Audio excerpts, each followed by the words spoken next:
Hello and welcome to the Racing with Rob and Roller podcast. I'm Josh Roller here in Charlotte, North Carolina, where the NASCAR transporters have all returned from Indianapolis, where Rob Peeters is, and where there was 3 exceptional races. And that one, to put it simply, it was smooth sailing for the first 79 laps, and then the racing guys decided to pour gasoline and light a match and said, "Boom!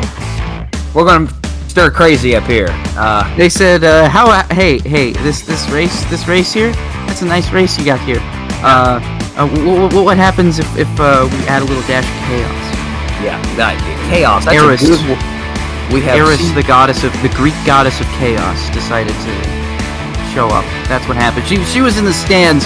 She was in the stands on Sunday and was getting a little bored in the last stage. Yeah, you're telling me, man. So. That's a good way to sum it up. I love that. Chaos, that word was thrown around on social media a little bit. Rob and I have had about an hours-long discussion here before we even started recording, just bouncing things back and forth. Now, we didn't share everything, so we're going to surprise each other still a little bit. But we've got a lot to talk about, and we're going to do our best to keep it on time. I'll say on time here. So, Rob, I'm going to turn down the music, or rather, you're going to turn down the music here, and let's get the show on the roll with Rob's Racing Report. Hello, everybody, and welcome to Rob's Racing Report. That's right, I am Rob. I report because that's what I do. I was actually at IMS this weekend. I'm going to be at IMS again for the BC39 here coming up.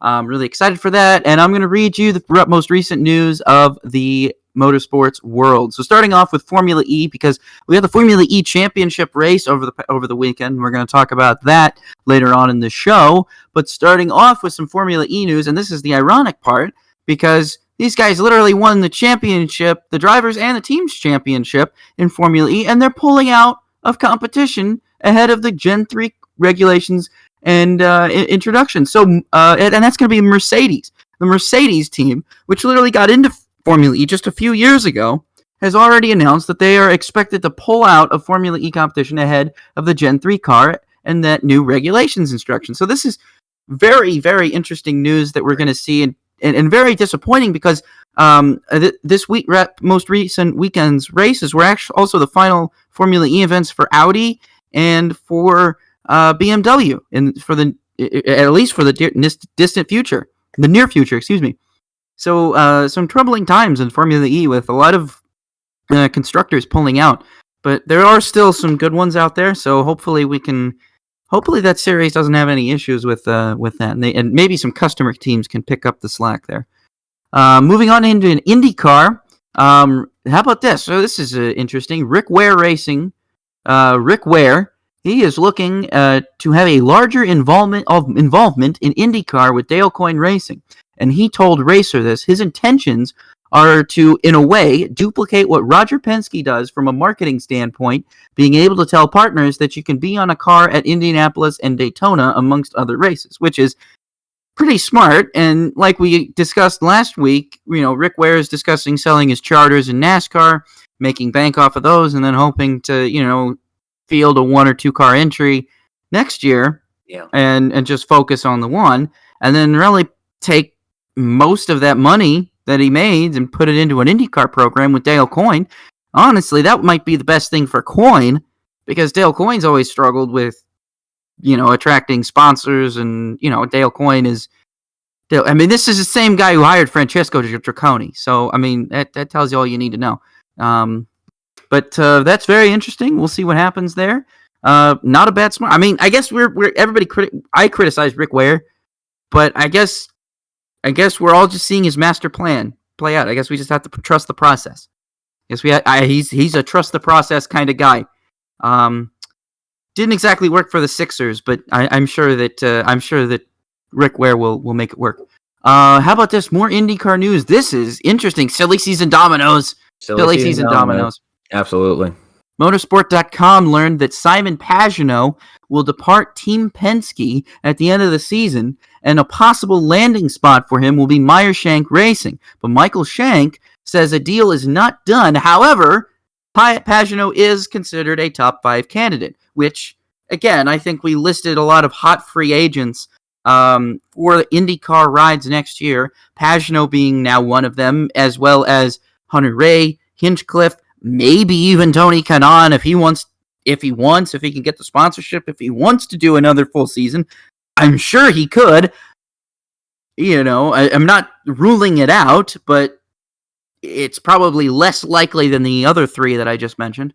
Yeah, I don't know. I feel like he's not I feel like he should be a top 5 candidate, but probably isn't a top 5 candidate. Does that make sense? Yeah, it totally makes sense. Okay. I mean, clearly, I think Indy showed that he's still at the top of his game. So I don't. I think so. I mean, I think he. I don't. Is his desire? Does he have the desires? Oh, absolutely. I think he does. I mean, he loves doing SRX. He loves going down and running Brazilian stock cars. I mean, I think he does too. But does is there a perception out there that maybe he wants to hang it up? He wants to retire. Or he wants to scale down and do other things, or does he want to go the route of Elio and continue to run for IndyCar championships? I would like to see him continue to do it, though. I really would. I mean, if Elio's doing it, why can't Kanaan? I mean, Kanaan is. Look, I'm not saying Elio's like fat or anything, but Kanaan's really good, probably in better physical condition than Elio. I mean, this is somebody who like runs marathons with Jimmy Johnson. I mean, really, this is. I mean, he probably could if he wanted to. It wouldn't be a matter of like it wouldn't be a matter of physical ability so much so as just desire or racing IQ, or if he feels like he still has the reflexes, I guess. I don't know. Yeah. But I don't know. But yeah, like I said, there's a lot of silly season dominoes falling in IndyCar, so it's going to be very interesting to monitor a lot of those and see who lands where. It's surprising to see Pagenaud out of Penske because I mean I feel very strange because Penske scaling down from 4 cars to 3 is. I don't think that's the case. I think he's got another guy. Who else is a hot Grosjean agent other than Grosjean? Grosjean's been linked to Andretti. I mean, Grosjean's been linked to Andretti. I don't think I don't see Penske pulling the trigger on Grosjean. Honestly, I see Andretti pulling the trigger on him, but I don't see Ganassi. Or excuse me, maybe there's someone else we're just not putting the connecting the dots with. Dude, if it's Ericsson, I'm kidding. I just threw out a name. I just threw out a name. Could it be? I don't know. I don't know. I don't know. It could. I mean, could he steal some guy like that? I don't know. Could he steal from Chip? I mean, Palou's beating Scott Dixon in the points right now, which is not easy to do. Yeah. I mean, okay, I wrote a story on how like him finishing second to last on Saturday basically killed him. He was going to have a 50-point gap. I know. Before he lost an engine, and then he had now he has a 21-point gap going with 4 races left. Yeah, he took a hard dive on that one. I mean, the championship. He's not even worried.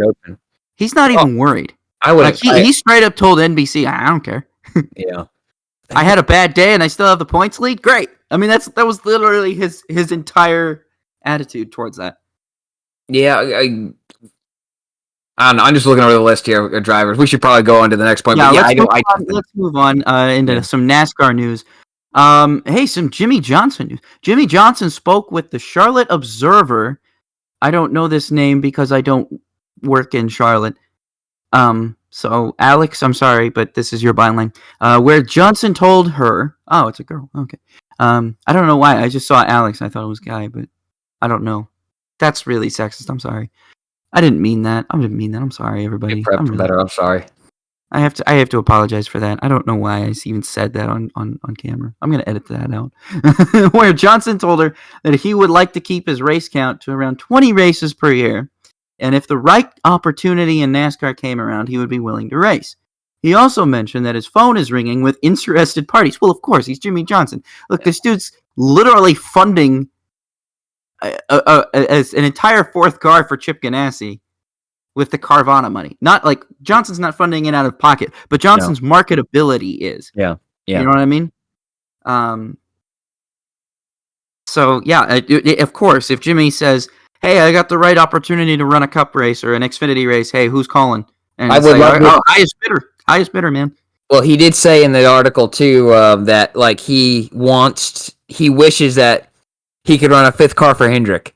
He wishes the rules didn't limit that. And I'm like, okay, NASCAR, change the rule. let's get Jimmy in a 5th Hendrick car for the 4 or 5 races a year he's interested in doing. This is the catalyst that should change that rule. I mean, I know we've talked about, okay, if Joe Gibbs wants to run 7 cars, let him. Okay, I don't care. Let him run 7 cars. He can only have a max of 4 charters. I'd say that. You can only have 4 charters. But if you want to run 7 full-time cars, do it. But this should be the big catalyst that says, okay, we're going to change this rule where you can run as many cars as you want, but you can have a limit of 4 charters. Just saying.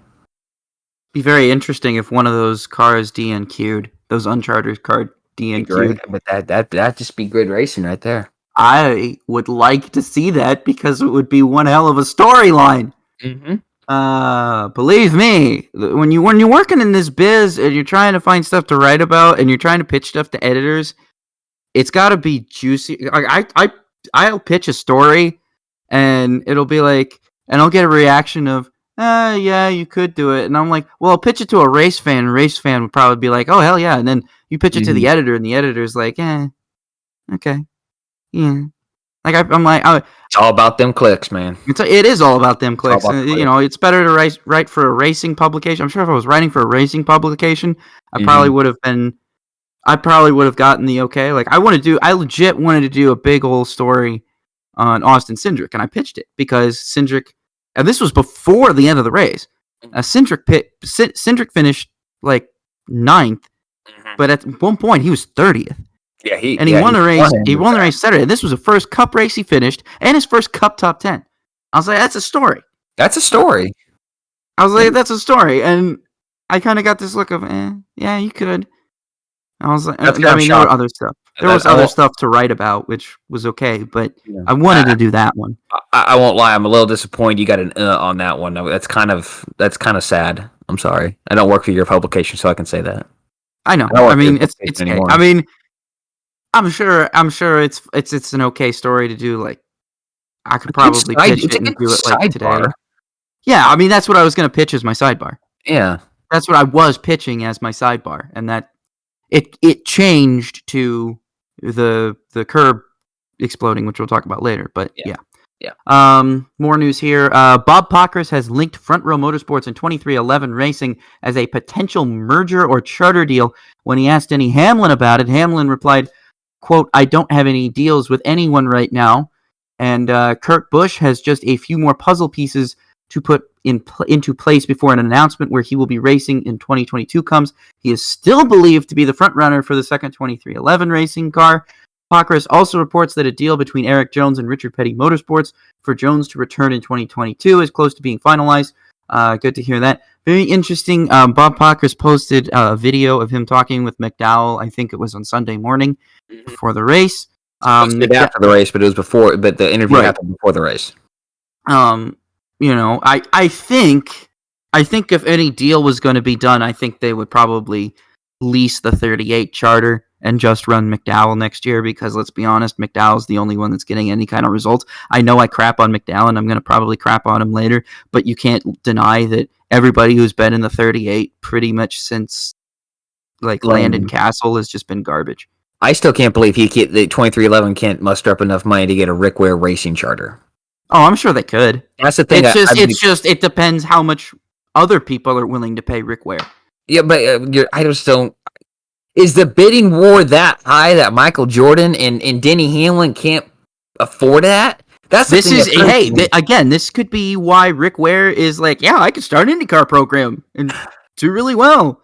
It's going to be interesting. That to me is the big thing: is where are these charters going to land? It's a charter domino this year, just as much as it is a driver domino. Yeah, which is fascinating. There's a lot more talking points, at least with charters. Yeah. How about this? Groaning news. Texas Motor Speedway has begun promoting the 2022 All-Star race despite the 2022 schedule being not out yet. Collective sigh of just disappointment. Why Texas? Literally, why Texas? It's hot in June. It's really, really hot in June. Guys, okay. Did they say the date yet? It doesn't matter. It was in June this year. It's probably not going to go back to May. Yeah. I mean, it'd be cool if it did, but It'd be it's probably better. not. Yeah. What if God, why Texas? Just why? What Is if this they because moved you the? still want to give Texas 2 races? Even though it hasn't deserved one in 3-4 years? Yeah, that's exactly it. They don't want to take a third race away from Texas. It doesn't need 2 races anymore. The track sucks. When the track gets better, then give it 2 races again. But it doesn't deserve it right now. I'm not I'm arguing. sorry. I'm not arguing. Any other track will put on a better show right now than Texas having 2 dates. Texas can have 1 date. That's fine. Texas can sell that date as long as they keep IndyCar. They can have 1 date. I don't care. But and if they get rid of IndyCar, then Texas is dead to me. So that's also a thing. Like I criticize Texas, but if they ever got rid of IndyCar, they would be completely dead to me. The only reason I do not write them off entirely as a facility is because they still have IndyCar and they have been the longest running IndyCar track outside of Indianapolis. Like period. Like I think that's just historical. Like Michigan, Fontana, like these Pocono, Trenton, all these like historic places that we think about. Ontario, hell. Most of those places lasted only like 10 years, 15 years tops. Like Texas is going on like 25. So, yeah, I mean, it's imperative that IndyCar continues to go to Texas. Mm-hmm. It is absolutely imperative. And I don't know. I don't know why I'm getting off topic. I'm talking about NASCAR. Next piece of news: Junior Motorsports announced on Monday that good old Josh Berry will have a job next year, a full-time job. He'll be the full-time driver of the number 8 Chevrolet for the team, with additional details to be released later. This is great news. I think Berry has impressed a lot of people, including you and I this year. That win at Martinsville. I mean, if you're winning at Martinsville and everybody else who's run that 8 car so far is not even come close to winning, I think it's pretty clear who needs to be in that thing. Who Junior needs and Junior and Kelly need to pick for that car. Sidebar. I mean, I was kind of wondering like, where, they obviously gave Sam Mayer the second half of this year. Now I'm wondering like, okay, surely all guys coming back, right? Is Gragson going up the Cup and we don't know it? Where's Mayer going to land? Because they've kind of been big on Mayer because Mayer drove late models for him.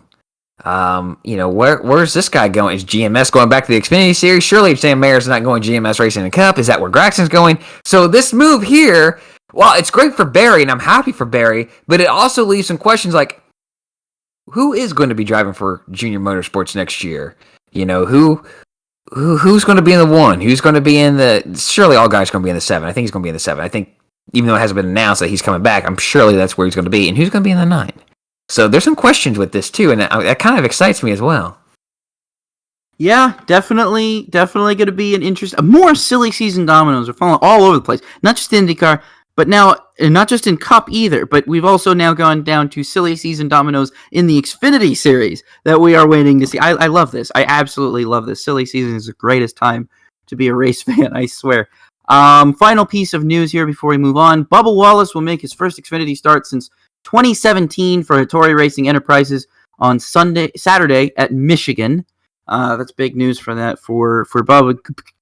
I mean, not saying Austin Hill's bad, but that's probably going to be the best driver that Hattori Racing Enterprise is going to have in that car all year. Again, not saying Austin Hill is bad, but like I think he's good in trucks, but he's not ready for Xfinity yet. So Bubba being in there is probably going to be a big help for that team, bring a lot of experience. Again, I didn't want to say anything bad about Austin Hill because I actually do like Austin Hill. I actually do think he's a really, really good driver. It's just it's one of those deals where you're really, really good in trucks. Own that, own it, own that thing. Austin Hill is like a favorite to win every truck race, and man, sometimes you just got to own that. If you go out in Xfinity and finish 20th, but you can go and have a chance to win every truck race, I'm picking the truck series every time. Yeah. I do like that. I do like. Sorry, not to interrupt you, but I do like that his Hattori is. This was supposed to be an Austin Hill race, but they decided because of in case there's a delay in the truck race, he doesn't have to worry about going back and forth or just missing the Xfinity race. But I feel like I would love to see Hattori if they get in a position where they can have a good truck operation or have a good Xfinity operation and maintain a quality truck operation. I'd love to see that. Just another competitive car in the Xfinity Series would be great to see. Rob, I think with that though, we should probably move on to the next segment here. We just eclipsed the 20-minute mark. I nailed it. I think that's a good. Yeah, that's a good amount to talk about the news. Yeah, that's a very good amount to talk about the news. We nailed it here this week instead of, I think we've gone to 40 minutes a couple times here. But featured paint scheme time. We did this a few months ago. I forget when we did it. I feel like it was back in May. I can't quite remember. But we're doing it again. We're doing the 2001 NASCAR Winston Cup Series, but the worst scheme, in our opinion, from that season. And let me just say, this was hard. This was kind of hard because this was stupid hard. I almost wanted to text you and be like, "WTF have you done to me? You're making me insult cars that are on beautiful bodies like this." I almost picked. I was looking at this. I was like, "Man, this. I guess I don't like this scheme." Yeah, but it's on a Pontiac, so I do. Oh, yeah, I guess I don't like this. Yeah, but it's on a Monte Carlo, so I guess I do. I'm just like, come on. I chose this one. I don't know why. I don't know why I chose this year. I just kind of picked one out on the map. My eyes just went to it. And as I'm going through, I'm like, crap, this is kind of hard. But that's what's the challenge. And I think that's why I'm kind of glad you didn't text me and throw in the white towel. I almost did, but I wasn't going to. And the only reason I didn't was because I figured that my pick was going to be allowed anyway. Because I had one where I was going to pick Kenny Wallace's number 27 Dukes Mayo. And the reason why I was going to do that was because, number one, the shade of yellow is freaking ugly. But then I looked it up and I was like, oh, okay, well, Duke's Mayo is that color. I guess it has to be that color, which is lame. Yeah. But also because I hate mayonnaise. So I was just going to throw that in there. But I was like, that's not interesting. Yeah. What if I go on a rant about mayonnaise for like 20 minutes? I don't want to do that. I hate mayonnaise. First of all, I want everybody to know I hate mayonnaise. And if you are a fast food worker out there and you put mayonnaise on my food, I am going to find out where you live, and I am going to leave a jar of mayonnaise on your doorstep. Well, let me just say I haven't gone that far, but when I don't eat McDonald's often, non-breakfast McDonald's often, but when I do, I get a McChicken, and I always order it lettuce only. And if you put mayonnaise, no mayo, on there, add pickle. That's how I like my McChicken. No mayo, add pickle. That's fair. But I usually go the lettuce only route. But if you add mayo, the sandwich is not being consumed by me. I cannot stand mayo. So I have been known to throw away full McChickens with mayonnaise on them if I cannot find anybody who wants it. I will try and give it to somebody else so I'm not wasting food. But if nobody wants it, I am not eating it. I am throwing it in the trash. Well, after 2 minutes 50 seconds of mayo talk, Rob, what is your worst 2001 NASCAR Cup Series paint scheme selection? Okay, so my actual one, so that I didn't go on a rant about mayonnaise, that I ended up going on a rant about, is the original, not the one that actually ran, because the one that actually ran was different. Yes. But the original Jimmy Johnson Lowe's paint scheme. This is a complete abomination that never should have been made. And that's being nice to this. I mean, I'm looking at it right now, and it physically makes me ill. What they came up with in 2002 is so superior. And in fact, this is the only Jimmy Johnson paint scheme I think that he's ever had that I have outright hated. Okay. Okay. I mean, I have not been a fan of some Jimmy paint schemes, like the ones he ran in like 2012 and 2013. Those where I thought they were boring, but they weren't like eye burning awful like this is. I mean, this doesn't even look appealing to the eye. It's like they tried to make. It's like they took what they had with Mike Skinner's car, which was working and it was fine. Yeah, Mike Skinner's car, that was a missed opportunity for a throwback paint scheme, by the way. Yeah, it always was. But again, I will say that the biggest missed opportunities for throwbacks was just Jimmy throwing back to himself, and I'm really upset that we didn't finally see a proper Lowe's throwback to his 2002 car until his last race. Yeah, that's what really bothers me. I was like, dude, or at least we didn't even see his Daytona 500 winning car from 2006. Why didn't we get that in when it was announced, when Throwback Week was announced? We had multiple opportunities for that. We literally had from 2015 to 2018 to have that, and we never got that. We never got that throwback. That is the biggest injustice that I think that has ever been served. I mean, that car was beautiful, first of all. Not just the 2002 car, but the 06 car was beautiful, too. But it bothers me. But anyway, this car sucked, and I hate this car. And I'm looking at it right now, and Jimmy is looking at me with his weird little, like, unibrow-looking thing from 2001. And he's just like, he has his look on his face where he's like, I hate this car, too. I'm going to put it in the wall, and Jeff Gordon's going to have to pay me to, make a better car or something. I don't know.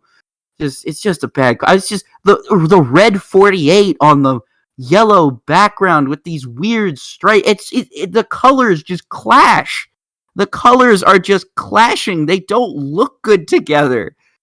It just ew. I hate looking at this. I have to click out of this. I'm done. I can't look at this anymore. I mean, thank you for challenging me with this, because I had to remember that this car existed.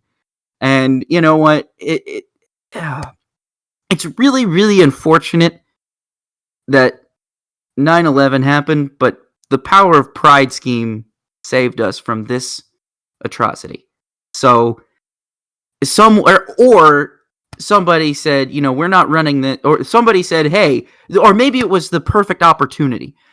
Someone said, we just had a big national tragedy. Why don't we run a different paint scheme? And secretly, their agenda all along was to make sure that this paint scheme never happened. But it was just a way that they could get rid of it. They saw their opportunity and took it. Let's say that they saw their opportunity and took it. And you're not going to fault them. Point is, I'm just glad this thing never ran. I'm just really glad, because it's so gross. If it ran, I really think that people would have looked at it, and photographers would have just been like, do I have to take a picture of this? Do I have to? I mean, editing this is going to be a nightmare anyway. I don't even want to look at this. I don't know. I'm going to stop before I go even further, and I'm going to click out of this so I don't have to look at it. Josh, what's yours? I'd say that might be one of the more heated featured paint schemes we've ever had. I really did not like that paint scheme. I'm sorry. Wow, that was... Rob, I can see the smoke coming out of your ears. I was like, while I talk, you might want to go douse your head in some water. But I have water. Don't worry, I promise. Mine. I can't say I dislike or hate this as on the same level as you, but mine. Well, the two other cars this driver drove in this season, two of my all-time favorites. Okay, hands down. I agree with you. I agree with you. Those are two of the best paint schemes ever run in NASCAR, period, in my opinion. Well, the 2001 should also be up there. The one he ran the year prior should also be up there, in my opinion, as it is equally as beautiful. Yeah, well, it's on a Pontiac too, so it automatically not just is the paint scheme good, but it's on a Pontiac, so it just makes it all that much better. Yeah. So mine is Dave Blaney's number 93 Mac Tools Amoco Dodge for Bill Davis Racing. So if you were familiar with the 2001 season, I've pulled up a picture as well here. Imagine the Amoco Dodge, all right, the Amoco Dodge, but instead of the white front, you have this Mac Tools red and white flames plastered on the hood and over the roof. All right, it looks like I don't know how to describe this diplomatically. This up before we went on, and I looked this up, and I immediately was like, this is a Franken car. This car started as something and then finished as something else. I feel like the Mac, I cannot remember now, but I feel like the Mac Tools car may have appeared on the 23 in a year in 2002 with Hutch Strickland. I can't remember. But yeah, this Mac Tools, it just looks, it ruins a paint scheme. It is absolutely ruining the Amoco paint scheme. And I don't know if there's a die cast made of it. If there is, I would probably buy it. That's the sad part, because it's Dave Blaney 2001. I would probably buy it, but I'd be like, it's not going on the display case, that's for sure. Yeah, I'm going to say it. I got it. I want to hide it here. All right, there we go. But okay. It's just horrible. I kind of thought, I want to say, this looks like two ARCA cars combined. That's what I thought. Just calling it an ARCA car is being kind to it. Well, here's a really weird part. It was supposed to run at Bristol in August, okay? But it crashed in practice. So we're like, awesome, we're saved from this atrocity. No, we are not saved. It's going to come back 2 weeks later at Richmond, Because, hey, Mac Tools paid money, get on the car. We want to have our car run during a race, not just practice. Okay, fine. But they ran it at Richmond, which to me is a better place because Bristol should be the best paint schemes and not the worst paint schemes. I'm sorry. Well, at least Richmond takes place at night, so it's harder to see it. Well, it was Bristol. Bristol would have been at night too. It was Bristol. Was this in the It was in the fall. Yeah. Oh, okay. I must have missed that. I thought it was in the spring. Yeah. But still, Yeah. Well, Bristol. I don't know. It's a bad joke. It's a bad reference. I'm sorry. Ignore me. It's okay. Blaney started 14th, so he qualified good, but he finished 26th, 3 laps down. Like I said, just a horrible paint scheme. So this was when I scrolled down. This was the easiest hard choice I've ever had to make in my life. Maybe not. I might be exaggerating, but it's the easiest hard choice I've ever had to make on this show. I'll put it that way. All right, so that was the worst edition of the 2001 NASCAR Winston Cup Series. We'll never do this again with this series and season because I'm sorry. I don't think we could have chosen better ones. I think we listed at the very least 3 of the worst paint schemes that ran, and those were the only 3. You're absolutely right. And one of them didn't even run. So you're correct. However, I will say this about your pick too. If they made a die cast of it, I'd buy it. Oh, I'd buy it too, but I wouldn't want to look at it for very long. Again, it's one of those things. It's not going on the display case. That's for sure. That's true. That's true. So let's talk about the first race of the weekend. IndyCar, the Indianapolis road course. 28 cars were here. I mean, a fantastic biggest IndyCar field in a decade. Yes. Kentucky, outside of Indianapolis, I should. Outside of Indianapolis, yes. Kentucky had 29, and then the Las Vegas race. The Las Vegas race had 34, but that doesn't technically count in official rule books. Yeah, in official history books, it's not going to technically count. Yeah, but that race also had way too many cars. Way too many cars, dude. Yeah. So the 2 big points here, the 3 big points. But I mean, the race is about how every other Indy GP has gone. It was green for most of the race. But the first thing that came up, I have this out of order, but Will Power's leading the race, and he's getting frustrated because he's losing 0.3 a lap because James Hinchcliffe is holding him up. And why is James Hinchcliffe holding him up? Well, he wants to stay on the lead lap. He wants to stay on the lead lap because if there's a caution, which there was, he gets to cycle all the way back around, and he gets to stay on the lead lap. All right. But more importantly, who was in second place? His teammate, Colton Herta. Colton Herta was coming in hard. Don't know if he was abusing his equipment. Don't know what was going on there. We kind of won't know because, well, we just won't find out because there were cautions. But Rob, what did you think about the whole deal? As I scroll down here, I am trying to see. You took that question out.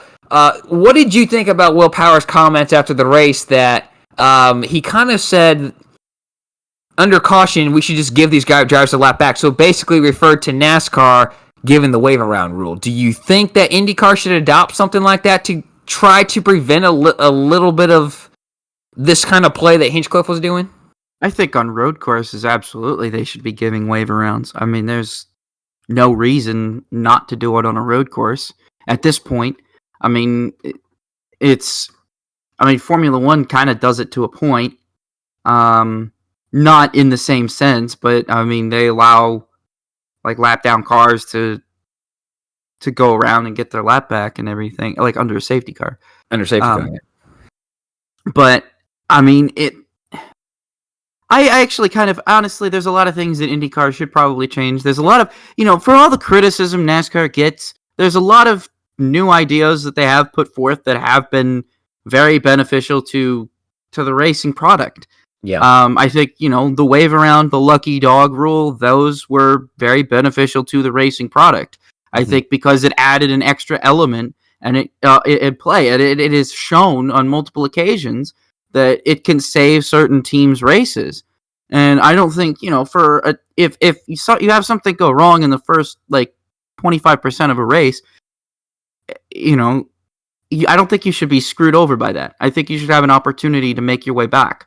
So I think, obviously Hinchcliffe is slow, so yeah, it's probably different. But I think in the context of Will Power, of what Will Power was going through, I think I understand his problem, where he's coming from. Right, I do too.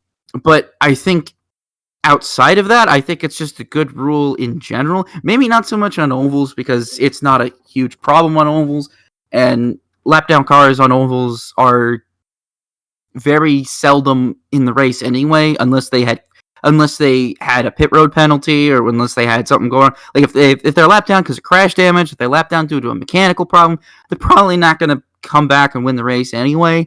So it's easier to get out of the way it is a little bit easier to get out of the way as well at an oval. Whereas on a road course, you have to find that one specific area or that one passing zone or that one long stretch that you can move over. And I know at Indianapolis there's a lot of them, but so I do think Hinchcliffe could have moved over, but he was fighting for his lead lap. So he was fighting for his lead lap. But how much also of the decision to kind of give Will a hard time was to help his teammate.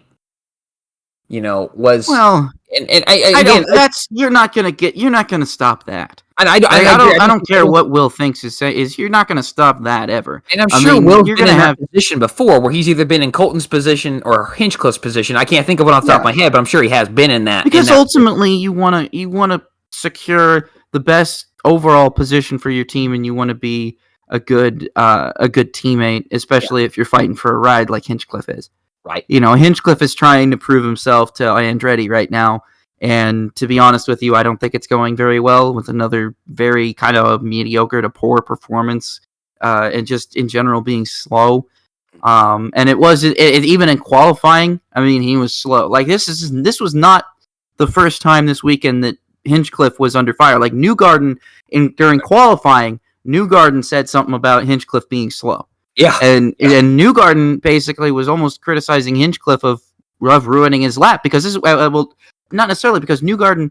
He said this is what I remember him saying. He was like he thought he had enough gap back to Hinchcliffe, but as soon as he went on his flyer, he realized that Hinchcliffe was just so much slower that he caught him before the end of the lap. Before the end of his flyer, he had caught James Hinchcliffe, even though he'd let him get out in front of it, let him go full throttle for 20 seconds in front of him. It's I don't know what to say to that other than there's too many slow cars. I mean, it's tough, but yeah, I do think IndyCar needs to probably start thinking about incorporating some kind of wave around rule, just to kind of alleviate some of those problems, so that lapped cars or cars in the tail end of the lead lap aren't affecting the outcome of the race. Yeah.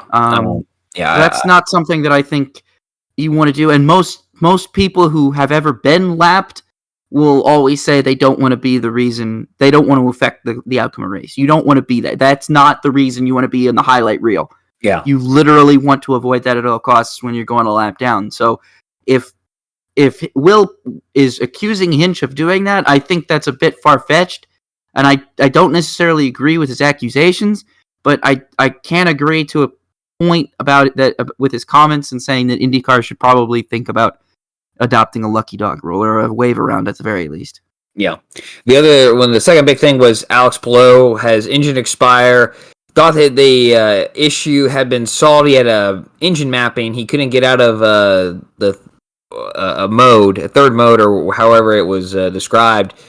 Later, they got that fixed, but all of a sudden, his engine expired late in the race, and what was going to be approximately a 50-point lead, give or take a few points, depending upon how the other championship contenders finished out, is now a 21-point lead, and it's wide open. The top five were separated by 74 points going into the race. Now it's down to 60, something like that. So it's a tight race in that top five positions with 4 races to go. You got Gateway, Portland, Laguna Seca, and Long Beach left. So we've got a championship race on our hands. It's going to be very good. It's going to be fun to watch there. And Scott Dixon is lurking. Yeah, he is not out of the championship hunt. He is still lurking.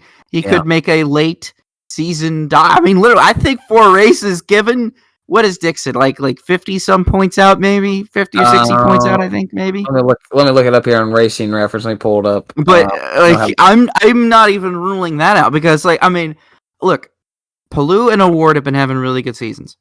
But if something happens to those guys, they're young. They're young. So, they might not be in championship mode yet. They might not know how to race. How many? 34. 34. 34. Jeez, I thought he was more than that. Holy cow. So let me get this straight. So Pato Award is 21 points back, and then Scott Dixon is 34 back. 34, Newgarden's 55, Ericsson 62. Graham Rahall's 103. Okay, I'm not saying Newgarden and Ericsson, yeah, that might be they're there, but they have not, I don't think, been as consistent as Dixon and Palou have been, which is why I'm kind of nervous for Award. Because not saying Award is bad or by any means or has been bad, he just has not gone as well as the first half. He's just not been as consistent as his championship rivals, which is usually a big deal, a big breaker in championships. Yeah, you have to, consistency is literally everything. Especially, it doesn't really matter in NASCAR, but it means everything in IndyCar. So this is huge. Yeah, and then just a couple notes here before we wrap up the IndyCar race. Nothing crazy happened there. Scott Dixon got an 8 out of 10 for his sticking the landing when he hit the curb there in turn 5, or turn 6 that we'll talk about Scott later. McLaughlin. McLaughlin did it. I say you said Dixon. My bad. It was McLaughlin, and he almost wrecked Jimmy Johnson. Yes, in the process. It came very close to an accident there, but Will Power won the race. He did end up winning. He held off. He had pushed the pass seconds in the bank. He had 74. Was the big problem. The big issue was everybody was like, all right, Grosjean's got him on this restart. And I'm just sitting there. All I had to do was look up at timing and scoring and be like, no. 74 seconds to push to pass versus 0. Will's got this one. Well, I have this rate. That was the easiest thing in the world because, my assignment for the weekend was to do the quick stories, which requires a lot of running. So you have to start writing the story before the race is over. So I have to do this, but right before then, as soon as I look up and I see that the difference in push to pass, I was like, okay, story's done. Yeah, story's done. And we can literally post it as soon as the checkered flag waves. Yeah, and Will was going as soon as he could on the restart too, so he was gone, and he still ended with 71 push to pass seconds left. That's a crazy deal. But he wins the race. It's his 40th career win. Okay, that puts him in the top 5 all time. He is only behind AJ Foyt, Mario Andretti, Scott Dixon, and Michael Andretti in all time. That's surprising. Will Power has been a dominant force for the past decade. Really, he's won a race every single year since 2007. At least one race every single year since 2007. Yeah, that doesn't surprise me at all. Yeah. That literally does not surprise me in the slightest. And in fact, yeah, I know it is. 2008, that race he won. Yeah, in 2009, I remember that race he won. Yeah, okay. In 2010, he won a ton of races. 2011, he won a ton of races. 2012, he almost won the championship. 2013, he almost won the championship. 2014, he did win the championship. Yeah, of course. It totally adds up. Yeah. It was Penske's first win as an owner at IMS, so that he is credited quite a big day. 40th career win, top 5 in wins, and it's Penske's first win as an owner at IMS. It's his 6th win at Indianapolis. He's got 5 GPs and 1 500. Now that ties Kyle Busch with the most wins at Indianapolis Motor Speedway. Now we just need Kyle Busch to run the 500 and win it. Yeah, that would be crazy. We'll talk about I want to see that so bad. If Kyle Busch does a Jimmy Johnson and says, to heck with NASCAR, I'm going Indy racing. That would be fun to watch. Look out field. I don't even care. A lot of people could say, oh, Jimmy Johnson's struggling. Yeah, okay, yeah, that's so good and fine. But, we're forgetting that Kyle Busch just needs to be good on ovals. And it's okay. It's okay. Like Jimmy Johnson could probably be fine at the 500. I really do believe. I do believe that. That's why it's disappointing to me he's not running Gateway this week. I think he'd be fine. I think he's doing fine too. I really do. I hope this isn't Tony Kanaan's last race, but I genuinely kind of would have preferred Johnson to have tried Gateway. Because if Grosjean is trying Gateway, then why can't Jimmy? And Jimmy is on record now multiple times saying that, yeah, I feel actually pretty safe in an IndyCar. I think I could do an oval. It's like, yeah, okay, dude. And he's got an oval test, and I'm like, dude, buddy, do it. Just do it. You're gonna be fine. I don't look think at all NASCAR drivers. Baby steps with the announcement. Come over IndyCar and run the Indy 500. All of those NASCAR drivers, Tony Stewart, Robbie Gordon, Robbie Gordon and kart he did, but Tony Stewart, Sam Hornish even, these guys, they didn't run road courses. They weren't very good at them. So there's no comparison there. But when they were on ovals, they were threats every single week. This is exactly Jimmy Johnson. I am telling you, he is going to be a threat the moment he sets foot on an oval track in IndyCar. He's going to be in a Ganassi car. He's going to have Dario Franchitti in his ear probably. Look out. Look out. We're talking about one of the best oval racers of our generation, period. Oval racers. Jimmy Johnson. Best oval racer of our generation. I'm going to say it straight up. 7 championships speak for themselves. Yeah. Okay? Chad Knaus was on the dude's booth this weekend, by the way. Did you see that? Mm-hmm. I don't know. I just wanted to point that out because I just felt like, he equaled his best finish in IndyCar, and I just felt like that was. And I think that was part of the luck term. I think Chad Knaus being there probably gave him some confidence or something. I don't know. Well, and I think it makes it a little more impressive because there was 28 cars in this race as well, so that's good too for him. That's it with IndyCar here. Let's move on to Xfinity, which was the second race of the day. The Xfinity Series. The first big news of the day was Chase Elliott was subbing for Michael Annett. This is championship implications there because, Michael Annett is technically out of the playoffs now, I think. He is now out of the playoffs. He's 13th. He's 13th, 10 points out. There was a 40-point swing in this race, which ultimately came down from because Herbst scored 11 total stage points in the race. He finished second in stage 1, 9th in stage 2, and that's 11 points. So without those, he's one. That's 1 point, but he's 1 point out. But now he's 10 points up. Michael practiced the car on Friday. Said I can't do it. I love Chase's interview post race. Like I thought I'd overslept and missed practice. Like today's the day I'm getting fired. Which are they really gonna fire a guy? Jeff Gordon missed practice one time and he didn't get fired. I don't think Chase Elliott, who's a champion, is gonna get fired either. He's not gonna get fired. But I can get understand. If Chase Elliott got fired, all he'd have to do is take his Napa money and go to anybody. He could literally take that Napa money and go anywhere. Exactly. It wouldn't even matter. He could go. He could go to Gibbs.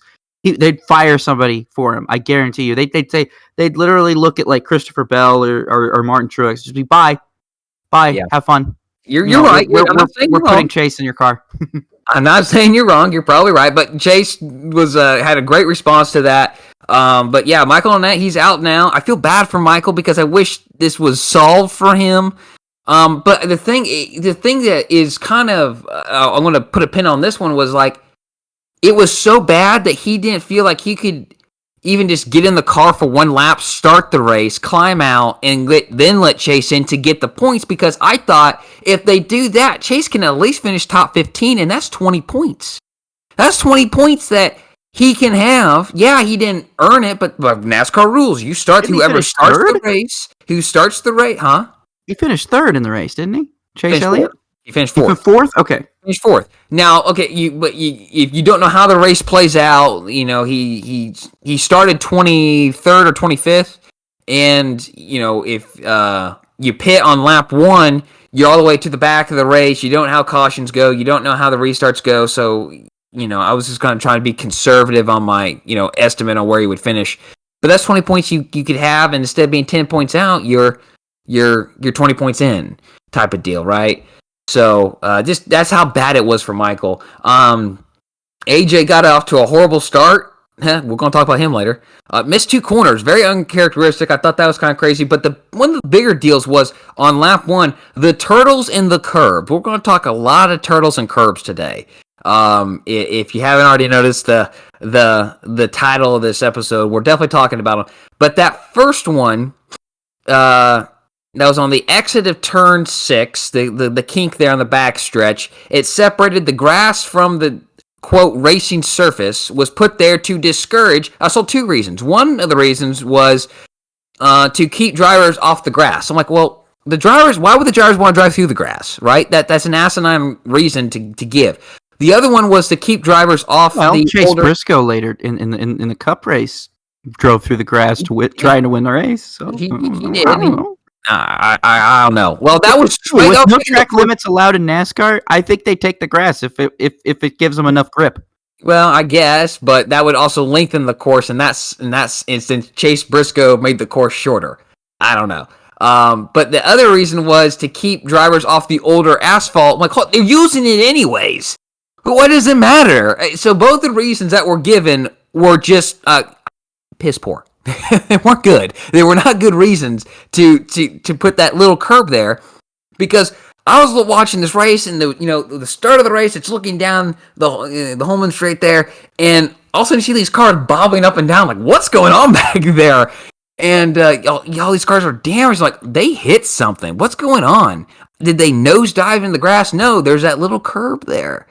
It's a little turtle, orange turtle. I was at a loss for words on why. I just want to say, first of all, that turn 5 and 6 complex, okay? Yeah. I didn't like that when it was announced. I didn't like that they literally just decided to shortcut an entire portion of the course. Right. I didn't like that to begin with. But what I really didn't like was just how tight it was. It was. I mean, there's clearly a lot more room there. Uh-huh. And it's like, okay, if you want to, is this a fast, like, the chicane is too fast. The chicane is supposed to be a chicane. It's supposed to slow the cars down. Yeah. Nobody's slowing down. Indy cars aren't slowing down through here. And then they say, they made a comment after the race, after the Cup race. It was like, oh, well, we can't just take the chicane out altogether because then the cars will be too fast going down the Holman stretch. I was like, well, then make it harder. They need to make it more difficult. Make them have to slow down for the corner, because right now they're not slowing down for it. If they don't have to, they're not going to. They're going to slam the curbs. They're going to hit the curbs. I mean, these guys watch NASCAR on road courses all the time, right? I mean, these dudes do not care. As if there is surface, they will touch it. They will use the course. So if you put a little curb there and they can get away with hitting it, they're going to hit it every single time.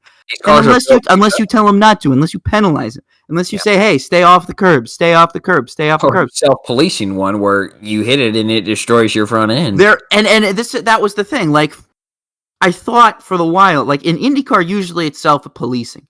Because you have to, like, let off usually in order, if you can't really go side by side through there. You have to let off and let the guy go, or the guy, if you're, depending on who you're racing, the guy has to let you go or whatever. You just have to just be give and take, especially on starts and restarts. I mean, I understand when you're getting later into the race, you're probably going to give a lot less and take a lot more. I understand that. So that could probably cause some wrecks, but at the start of the race, it's a bit ridiculous. These Cup cars, though, they're not Cup cars, just Xfinity cars. They're so girthy, okay? They're so big, they're so heavy, they're so wide, and they're trying to go too wide through a one groove area. Like, this is the one place where you have to, like, just let the guy go. And it seemed like everybody in the Xfinity race just didn't realize. They were like, oh, okay, we're going to go side by side through this chicane. Yeah, nobody thinks that's a bad idea. Nobody sits there and thinks that's a bad idea, and then they do it again in the Cup race multiple times. And at first, I figured, okay, it's self-policing because, like I said, you have to back off and let go, and there were a lot of instances of drivers like having to avoid the curbs and having to get out of the way, having to let off anyway through there, guys having to go through the grass in order to get around it. Sam Mayer was in that situation where he tried going there side by side. He got pushed wide a little bit, and then he was just about to hit this sausage curb, and he had to jerk the car to the left, went into the grass because of the abrupt move, and ruined his race. Now, that's not fair. I'm sorry, but that was BS. That shouldn't have happened. Mayer should have been able to correct his car and get back on the track and not have anything. Why was that sausage curb there? There was the placements of the sausage curbs in that section was so infuriating, and the fact that they did absolutely nothing throughout the week. I mean, they took one out. Yeah, they took the one that at the exit of turns out after, like, immediately after the Xfinity race. Okay, we gotta get rid of this one, and then they were moving the one inside of turn 6, thinking it was going to be removed. and it wasn't. So the only and I kind of like, well, that's gonna hurt someone later. Again, I think if you have, I don't think that they properly thought this through. I think because especially this course was designed for Indy cars. This course, when it was designed and when it was constructed about a little over 7 years ago, this was designed specifically for Indy cars and to maximize passing on Indy cars. And we saw that in the Indy cars. They said they had like 280 some overtakes, like it was on track passes in the IndyCar race. So that obviously, like I said, this track works for IndyCar, but when you're going to do these things for NASCAR, you have to widen the track. And I talked to AJ Allmendinger after the race, and I asked him this specific question. I was like, what do you think NASCAR should do? Should they police this more? Should they police track limits more? Or is this something where it's just a circumstance because of the cars and the track? And he kind of gave me this sense of, okay, it's a circumstance, but it's also kind of on the drivers as well to be a little smarter. Yeah. He was kind of like, these cars are big and wide, and when you're trying to go too wide through there, it's just not going to work, so everybody's going to probably crash. Right. So you have to be smart, and you have to give and take. And Daniel Suarez was angry after the Cup race. He was saying the same thing. And so I think when you look at the Xfinity cars, they made that mistake in the beginning of the race, and then they didn't make it the rest of the race. Yeah, they correct. So it seems like everybody kind of learned. And then you look at the Cup race, and it's like, did you guys watch the race before? Did you guys watch the Xfinity race? Because apparently none of you did. Because clearly these curbs are a problem. It abuses the cars, and it can screw you up. And clearly you can't go through this chicane too wide. Why are we still doing it? Yeah. We'll talk about, I'll bring it up later, or in our next little segment here, about lessons learned, I guess, type of deal. I'll put it like that. When it comes to track design, like you were referring to, how this course is built for IndyCar. But yeah, the turtles and the curbs, definitely placement. Things weren't thought through, and I'll kind of leave it there for now. But this race kind of came down to... This race was good. I wanted to say overall this race was good. It was a good race for the Xfinity Series. I really enjoy the Xfinity Series on the road course. I mean, I know we're still polarized. We'll talk about the Cup race later, but I feel like the Xfinity Series being on the road course has been an answer to some of my dreams, because I've always kind of secretly wondered, what would it be like if NASCAR ran in the road course? Wouldn't that be kind of cool? The Xfinity Series doing it is really cool. Yes. I'm going to say this. Last year when they announced it as the Xfinity Series, I was like, this is awesome. I did too. And I still think it's awesome. Sitting there, seeing it in person, I loved the Xfinity Series on the road course. I loved it. I thought it was unique. I thought it, and I felt it gave a uniqueness to the NASCAR weekend. In having this there, it gave a new, unique twist. And it's like, all right, well, the best of the best drivers win here. Well, they have to win the road course. At least this is what I felt last year. Mm-hmm. It's like they win the road course on Saturday, and then when they get to Cup, then they have to tackle the oval. So it's kind of like a situation where it's just like IRP, where, young drivers, they wouldn't get a chance to run on the oval. And I liked this. How can we make it unique and special to NASCAR? And I think that was a good design. Now, whether or not we'll talk about how I feel about the Cup race doing that, but the Xfinity race, like I said, being there, I was like, man, this is awesome. This is probably the coolest Xfinity Series race I have ever been to in my life. Not only is IndyCar like right before it, but then just these Xfinity cars on this track is great. The Xfinity drivers, the Xfinity teams, I just loved it. I absolutely loved it. I loved seeing some one-offs attempted. I loved watching qualifying. I just loved it. I really, really enjoyed Saturday. I just want to say that. And I thought overall the racing product was outstanding. I couldn't have asked for anything better. Obviously stage racing really kills road courses because there's not a lot of strategy to watch. But in spite of that, I felt like there was enough on-track action to kind of make up for the lack of strategy. And that's why I really appreciated the overall quality of the race. Yeah, I think to piggyback on your first point, when Roger Penske announced it in January 2020 that the Xfinity Series was going to move to the road course, I thought this is going to be a very diverse weekend. You're going to have dirt racing on Wednesday and Thursday in the BC39. You're going to turn around and have road course racing on Saturday and the Cup on the Oval on Sunday. I mean, that would be a great ticket.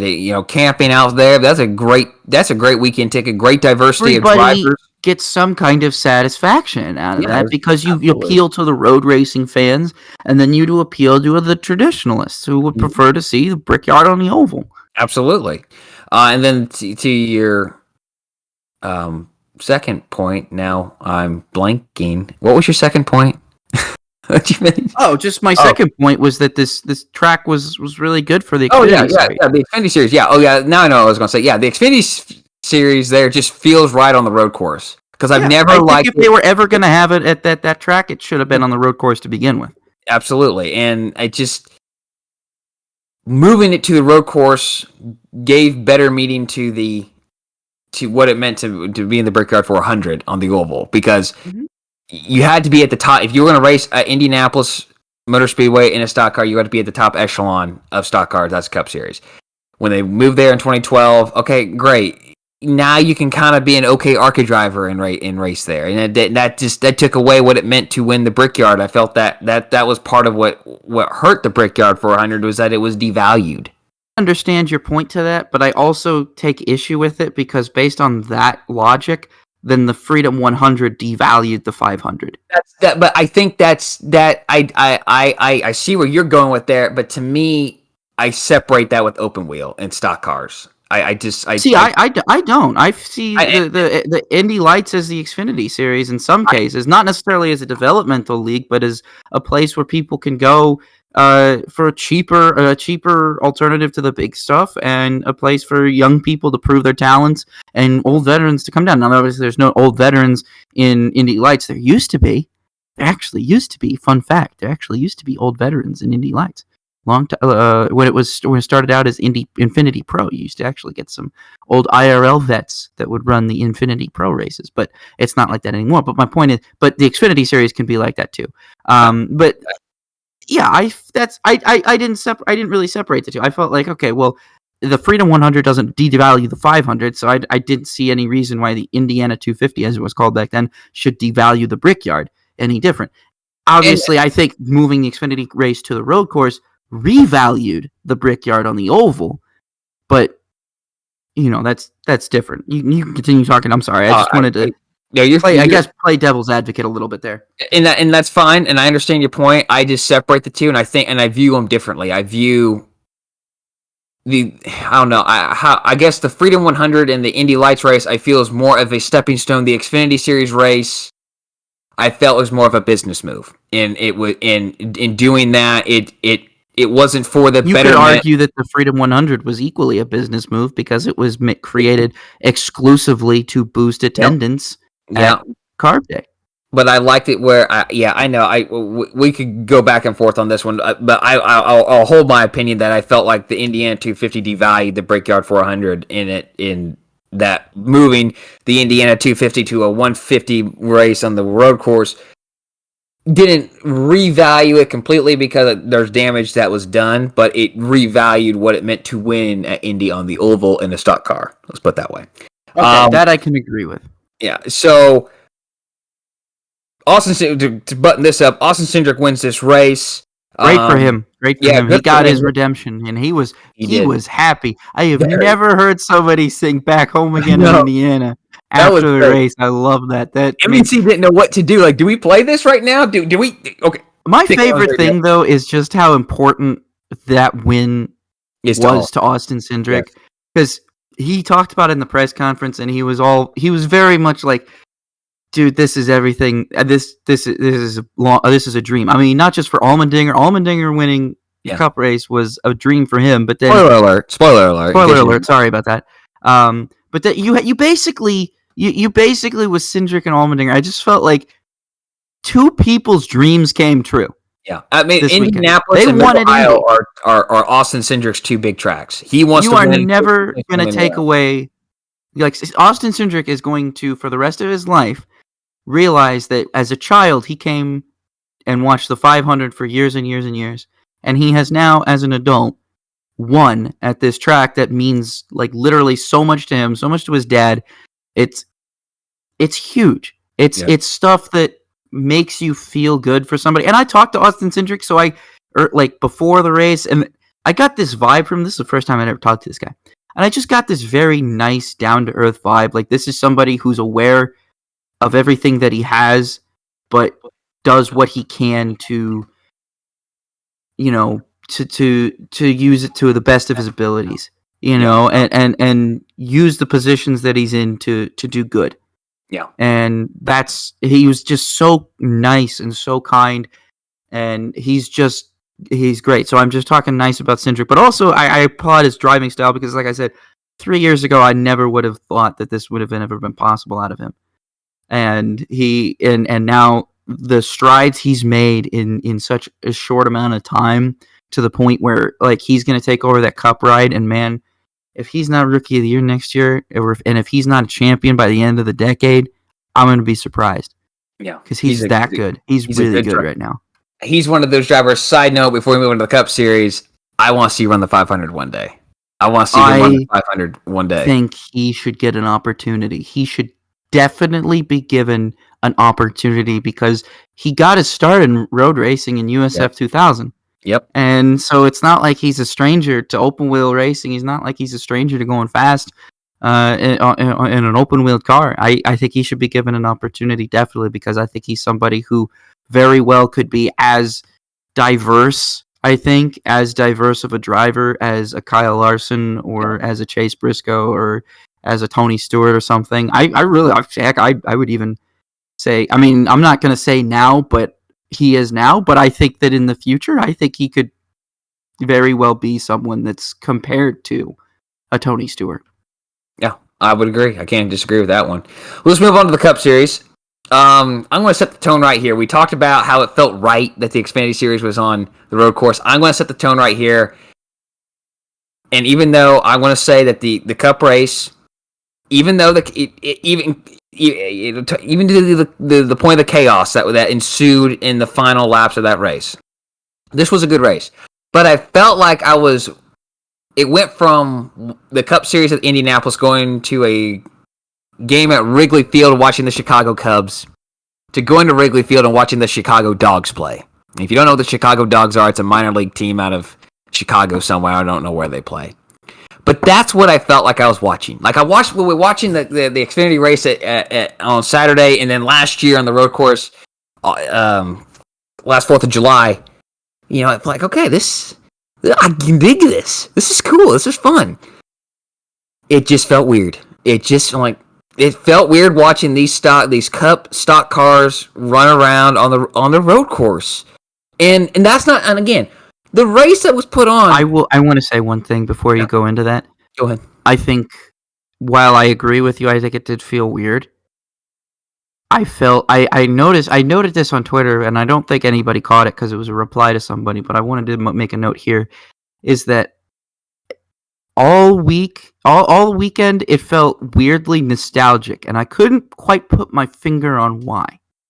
It took me a long... No, listen. I'm explaining. Okay, go ahead. And I couldn't quite put my finger on why for a while until I came to the track on Sunday morning. Because on Saturday, it kind of felt... I started to feel that nostalgia. And when I got there on Sunday morning, I started to feel it again. And as I was walking into the media center and I was walking through the track, and I could hear qualifying going on, because I'd just gotten there just as qualifying started. Like I had left my house at like 8:15 or 8 o'clock. I got a breakfast burrito from Jack in the Box, and I went to the IMS. And as I'm walking in, I realized, because I'm hearing cars go by me, and I'm realizing, I know why this feels so nostalgic. It's because the cars are turning higher RPMs than they have the past couple of years. It's because I'm hearing high-pitched RPMs screaming down the front straightaway at Indianapolis. Now, they're going the wrong way, but I'm still hearing it. Yeah. So I have this audible nostalgia that's going on because I'm hearing a sound that I have not heard in several years. Maybe, when did they, 2017 was when they killed most of the horsepower? 2018? It was like 16, 17, right after Kyle Busch spanked the field twice there. Yeah. So that I remembered that's what I was hearing, and I was like, I missed that. And Yeah, that made me visibly happy. That gave me this sense of, oh, I'm really excited for this race now. Well, I just heard something that I haven't heard in a long time. That gives me nostalgia. That gives me dopamine. That gives me endorphins. This makes me excited. I don't care if they're going the wrong way anymore. I just like hearing that sound. Yeah. I felt, of course I was away. I tweeted, sad I wasn't there as a fan with my dad. So I missed that. We've been going to the Brickyard, sort of in a second stint since 2015, and we've been to 2015 through 2019. Obviously, we didn't go last year because of COVID, but I felt bad not being there. But I kind of felt this nostalgic too. As going back to my comparison here, I'm a traditionalist. I'm with the all over Instagram, oval or road course. I'm oval all day long. And while I'm still bitter. Bitter might be still a strong word. I'm disappointed that it's not on the oval. I'm glad they're still there. Indianapolis is by far my favorite track. I could be going there for a 3-year-old's birthday party. Absolutely no racing related to this party and no on track action. I'm going to get goosebumps traveling underneath that South Chute tunnel, and because it's Indianapolis. But the point I'm making is that I did feel a little nostalgic that, okay, this is good. This is going to be a good day. It's something new. There's a lot of energy behind this. It's road course racing. NASCAR's got that down pin right now. It's going to be a good show. And it was. It was a good show. If you don't think... It was a very, very entertaining... Compared to past Brickyards. Yeah. I just want to say... Now, and I want to state this. I felt every Brickyard, with the exception of 2008, up until 2014, so 1994 to 2014, so about a span of 20 years. Yeah, 21 races. Was really, really good. Yeah, I agree. agree. There was not a single bad race. They were all memorable in some way. Yep. They all had memorable winners, memorable battles, memorable finishes, what have you. Mm-hmm. 2015 through 19, even 20, complete straight up garbage. And we might dive into that in a second on why that is. Now 17 gets a lot of extra love. Now 18 had a memorable battle between Hamlin and Keselowski, but outside of that, it was entirely forgettable. 17 is only remembered because of the crazy endings. And the only reason I remember 17 was because of Casey Kane. Yeah. But what we don't remember is how garbage that race was through the first two stages. First two stages of that race were completely unwatchable. Absolutely unwatchable. There was nothing happening. It was like watching practice laps. There was nothing happening. It was Kyle Busch and Martin Truex just literally gapping the field and then not even being able to catch each other and pass each other. It was just terrible. It was just complete. It was awful. 2015, I remember being terrible.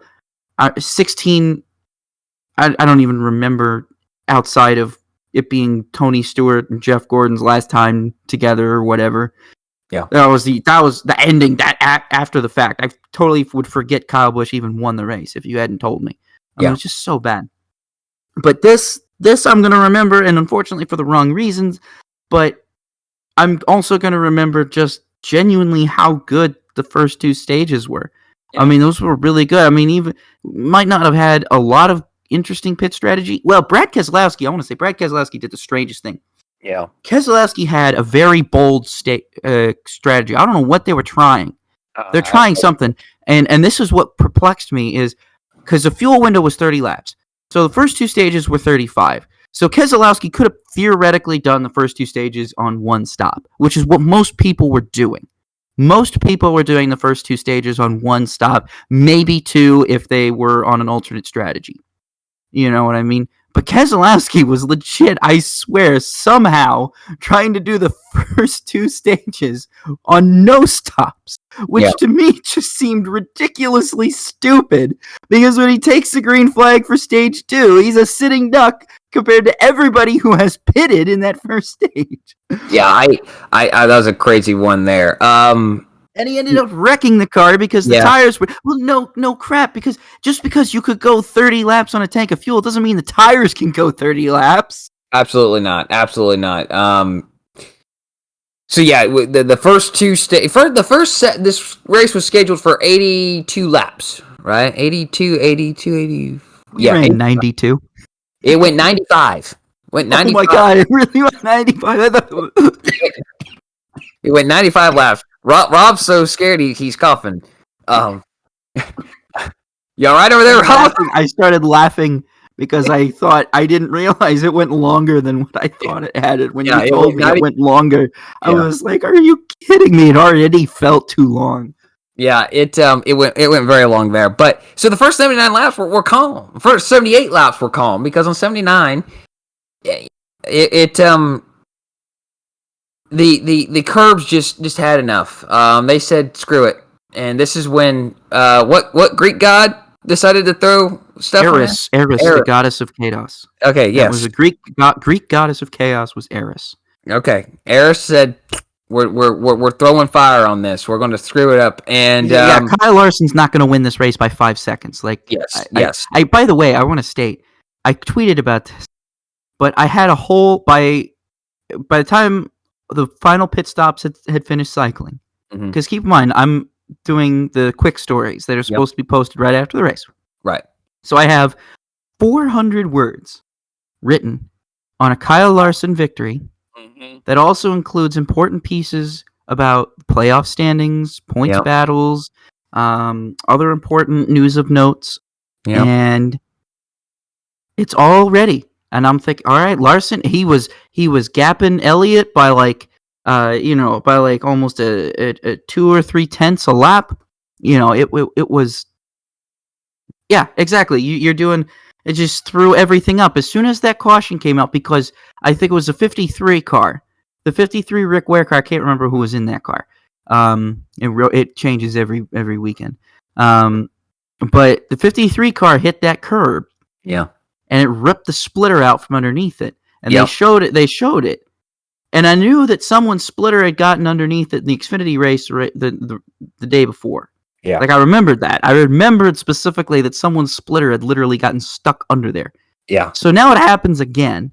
Yeah. And I'm thinking, that's not good. Nope. That's not good. So this is happening again. And I didn't realize just how bad it was until all hell broke loose, until after the Truex accident. Yeah, so what happened was, I think... and also, sorry, I didn't mean to interrupt you. I'm so sorry. I hate interrupting you. I'm so sorry.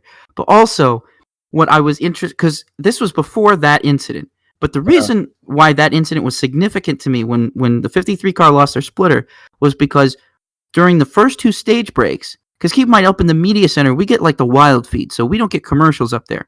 So we can hear when everybody's talking or whatever, and we could see what the cameras are panning to. Right. And so during the television break, during a commercial, during a caution flag, they are showing video during both after stage 1 and stage 2. And then during one of the cautions during stage 2 as well. They were sending marshals out to turns 5 and 6 to sledgehammer that curb, that same curb that caused the problem. So when I remembered, I saw that debris come off the 53, and then I remembered seeing them use sledgehammers on that, and I'm thinking, that curb is screwed up. Something is wrong with that curb. And I didn't realize just how bad it was until after the fact. But even then, I was like, that's not right. That's not good. Something is very wrong here. So what happened, Rob preluded, they did say that on the broadcast, that Denny Hamlin is leading, Chase Briscoe is second, Kyle Larson is third. Kyle travels over the curbing on the inside of turn 6 there at the kink, and part of the curbing comes up. William Byron is following in the tracks of Kyle Larson, hits that, and his splitter just digs right in, rips the car around, and he's not the only one. Busch too. And Kyle Busch got torn out there. Joey Logano took a head on, and I mean his car was even more destroyed than William Byron's, and he hit the wall, the tire barrier. It mayhem ensued because people are hitting this curb that is now sticking up in the air the way it's not supposed to. It's supposed to be flat. Ultimately, it is decided, and Doug Bowles is my favorite track president. I challenge you, go out there and point to me a track president who's going to go out there and help out the track crew with something like this. No one. He takes responsibility for stuff he doesn't even need to take responsibility for, and that's really what I appreciate about him. Yes. Is like he goes out there and just takes the heat. He takes ownership over everything. And I just love that about Doug Bowles. So Doug Bowles, you're probably not listening to this, but you are my favorite track president. My thing about Doug Bowles is I'll always remember during one of the BC 39s because of the rain and it ran late and everything. I'm gonna say. And this was one of the years, and they had to cancel the D through B mains because because of the curfew. There's like a late night curfew at IMS, and then because of the rains. And Doug Bowles goes out there and he goes, guys, look, I'm so sorry. This has 4-star hand. We have to do this. He explained everything to the fans. He was like, I don't want to do this. We don't want to do this, but we have to. We're kind of stuck in a box. Here's what we're going to do. And then hops in a car and he waters the track. He hopped in hopped in a tractor and started watering the track down in his suit and tie. Yes. He's like, you know what? I'm sorry, but here, we're going to try and make the track as great as we can so we can put on the best A main possible. And I'm just sitting here like, this dude loves everybody who comes out here. And I've never seen you're right, like a track president do that. A dude in a suit and tie on Sunday was out there helping the marshals remove that curb. Yes. And that same dude couple of years ago, 2018, 2019, can't remember which one it was. 2018, I believe. 2018 is out here also on a tractor watering down the track for the BC 39 because he's sorry that they can't get the D through B mains in. So he's just going to water the track down and make it as good as possible so we get a good cushion and good racing. And it was good racing. He did it. He kept his promise and everybody went home happy. I didn't even feel like cheated. I was just like, hey, I got a good main.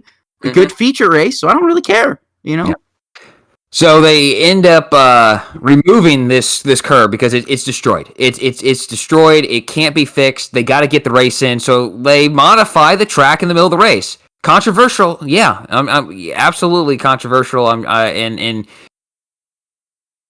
can't think of another instance where a track has modified itself in the middle of competition. I mean, removing the turtle before a race is one thing. You know, you're starting lap one. You know the way you plan on finishing it. This is not the way it happened. But it was so damaged that they couldn't fix it. I'm going to save my piece on this right here right now. There's a lot of flack from Nashville last week with IndyCar. Like, this racing wasn't good. How could they design a track like this? We talked about it on here. Well, they're going to go back to the drawing board and they're going to fix it. They're going to do their best to fix it for next year. You don't know how something's going to work until you go out there and do it. Josh, they ran the Xfinity race there last year. Well, yeah, you're right. They ran the Xfinity race there last year. But they only had... And I wanted to... sorry, I keep going, but that's a 150-lap race. This was a 150-mile race. This was a 200-mile race. Wear and tear was a bit different, too. Yeah, well, my point. They ran 2 races there last year. They now ran 3. You don't know the wear and tear something's going to take until you do it. So you can't anticipate, well, we look at this, we look at the concrete, look at the bolting system. It took this much wear and tear from when we installed it on Friday. Over the practice session and lastly, only IndyCar had practice, but they'll go back to the drawing board. They'll build a better curb. They'll build a better support system to hold it in place if they don't alter the circuit for Cup cars, all right? Or for stock cars next year if they don't do that, because I'm sure that might be on the table. So people criticizing them, saying they weren't prepared, they weren't right. You know, this is one of those deals that this is a first-time event. You don't know how something's going to work until you do it. So, yeah, last year you had a however long the IndyCar race, a 200-mile IndyCar race, and you had a 150-mile Xfinity race. Now you're going to have a Cup race on there, and those Cup guys, those cars take a beating on those, and it's a lower ride car. Their Xfinity cars are low, but they're not as low as the Cup cars. And I just don't appreciate the flack that everyone's getting. Whoever it's being directed at, NASCAR, IndyCar, or not IndyCar, but IMS.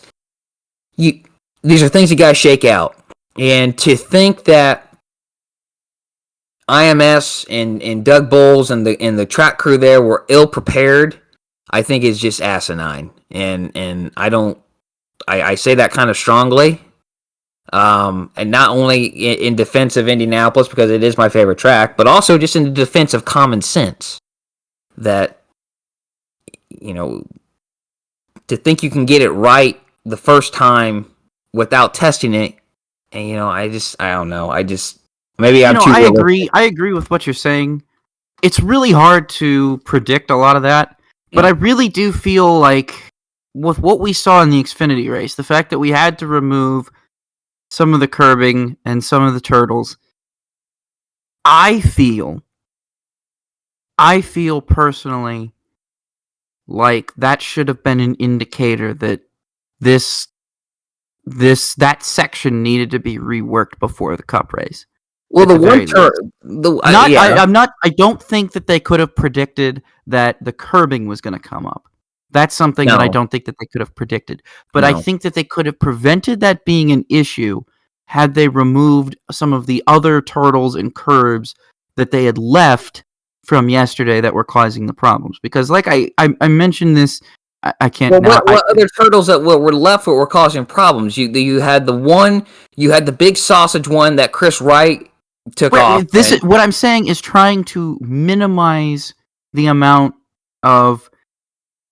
Trying to minimize cars hitting these curbs. Trying to keep them on the racetrack as best they can.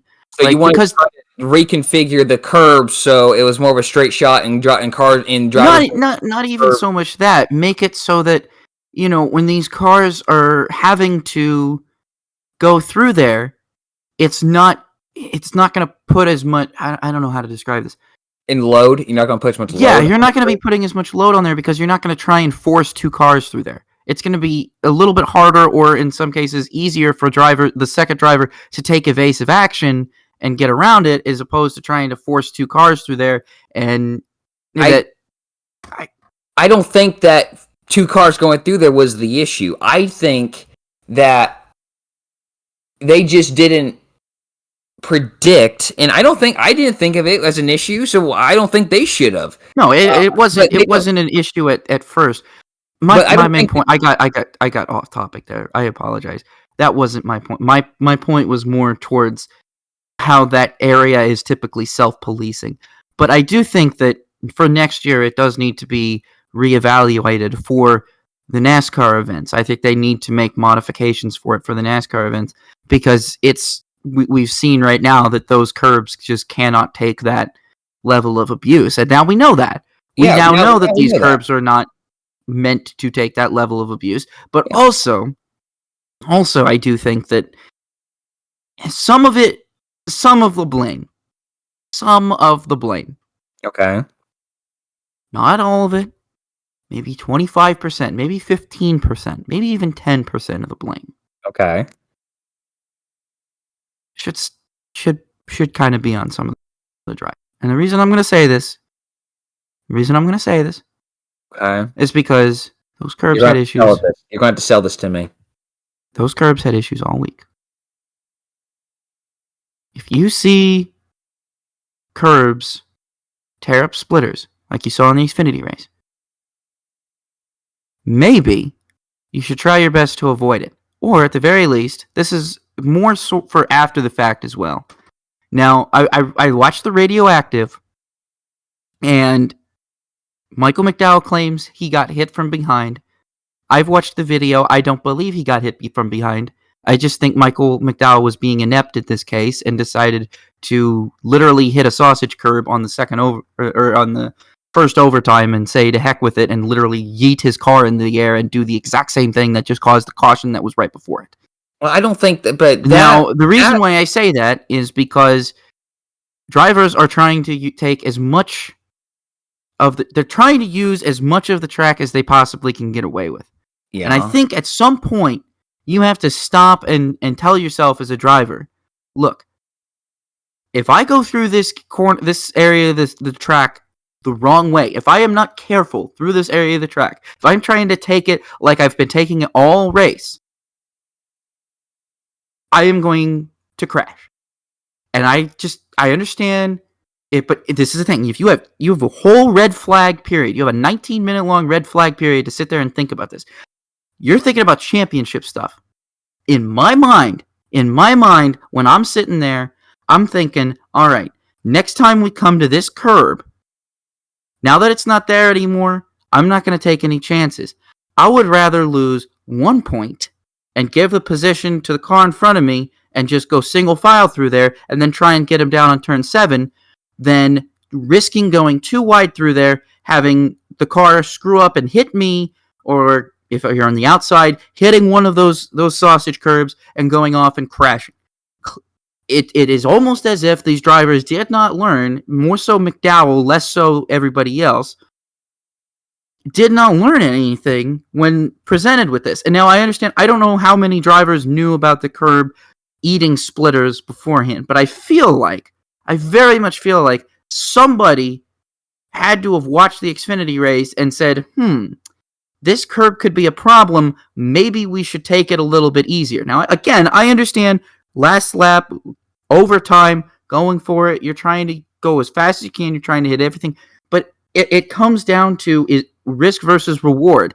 And I think there was a lot of drivers not thinking about the reward and thinking more about the risk.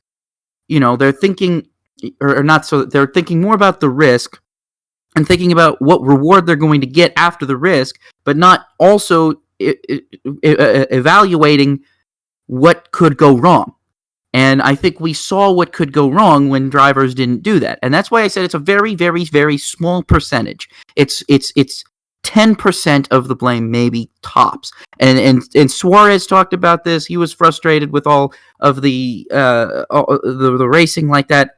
I do very much think that sometimes drivers just need to be a little bit smarter and evaluate things. Now, this again, maybe they didn't know everything, but if I'm a race car driver and I'm going to race on the same track, the thing I want to do is I want to watch the Xfinity race, or at the very least, I want to know if there were any problems.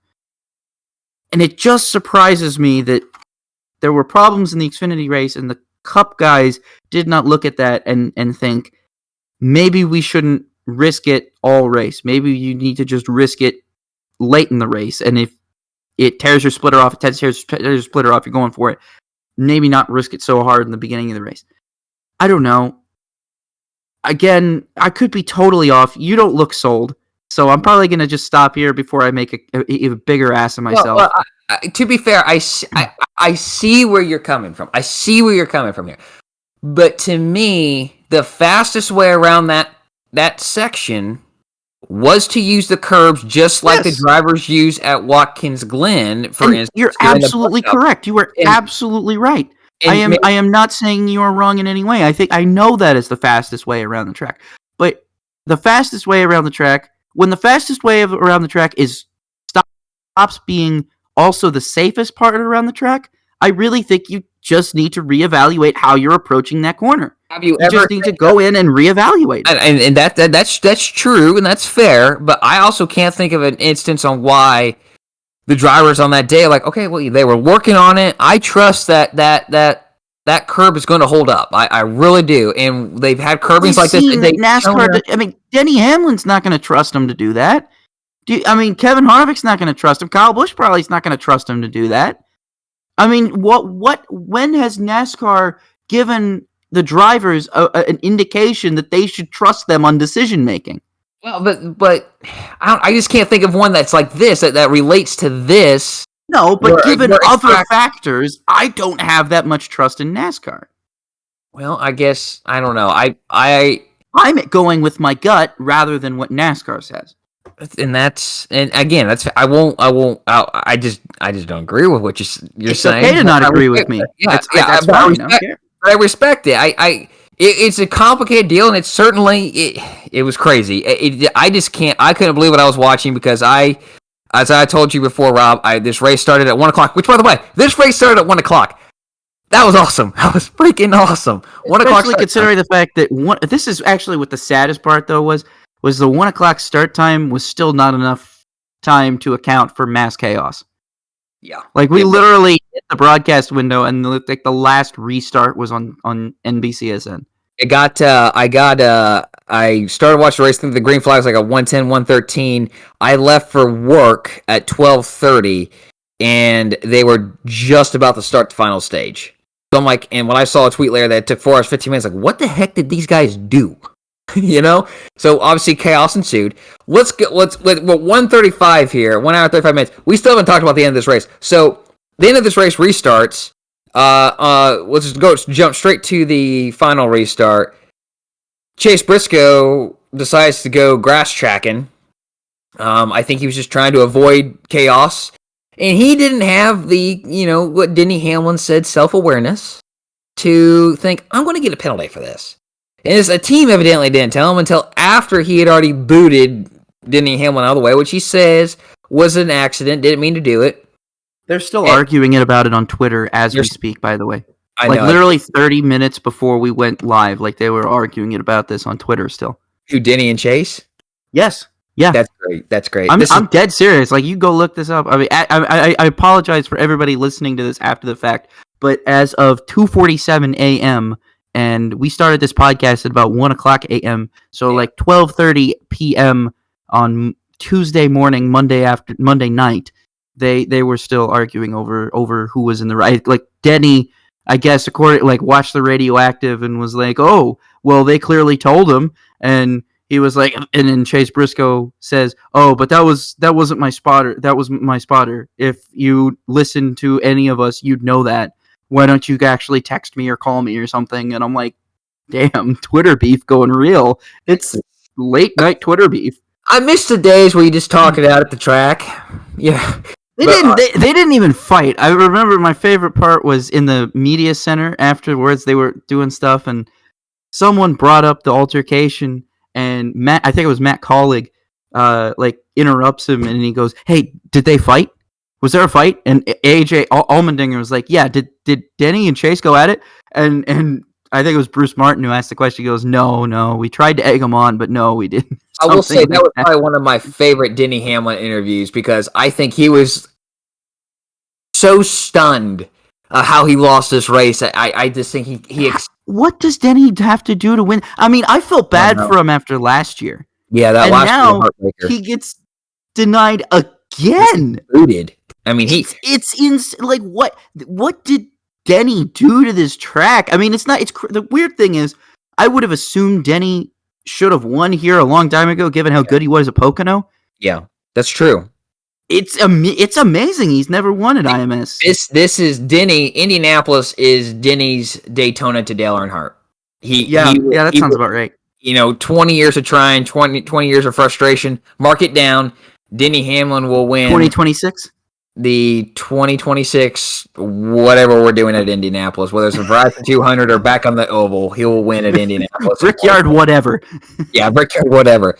But so he gets booted.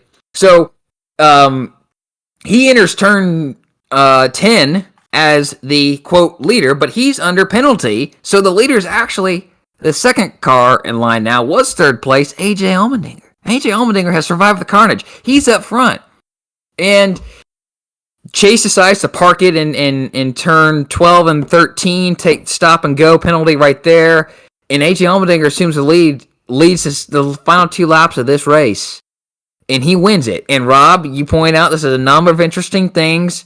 This is the first non-chartered victory since the charters were introduced in 2016, which is great. I think this is the biggest kind of one-off win since Brad Keselowski won at Talladega in 2009.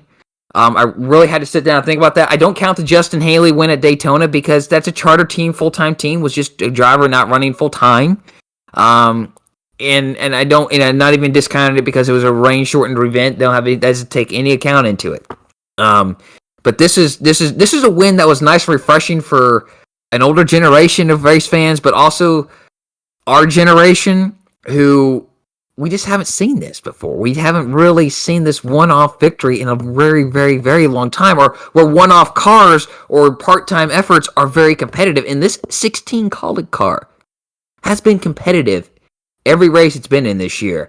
And it was only a matter of time, really, before they won.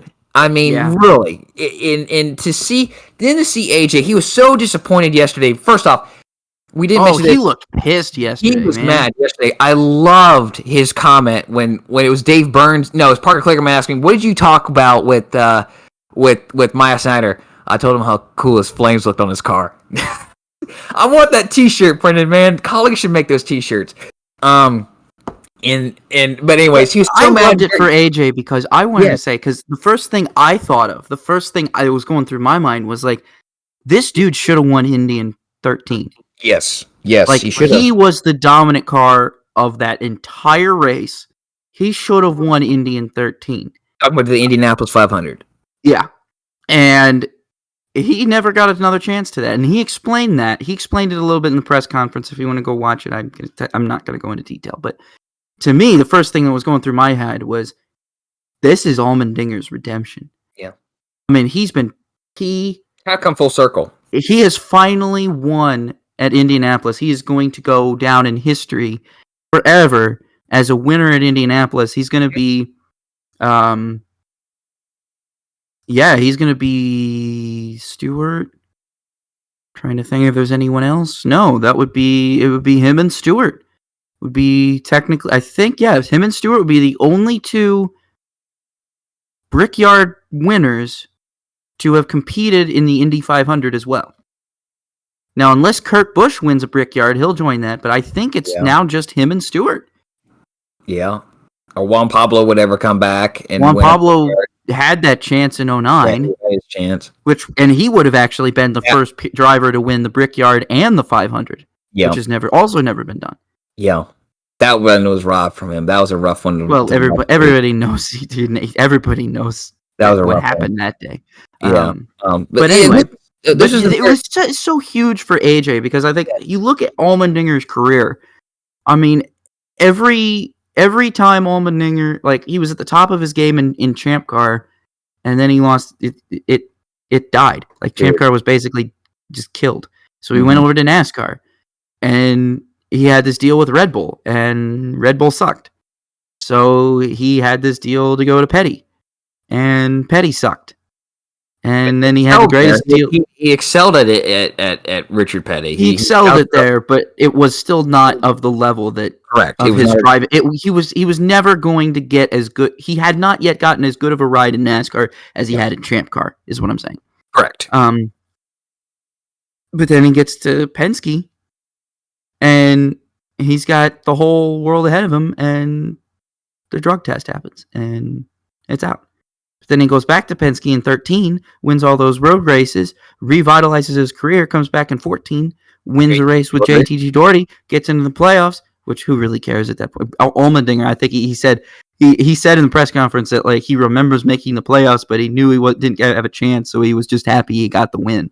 Yeah, he got the win.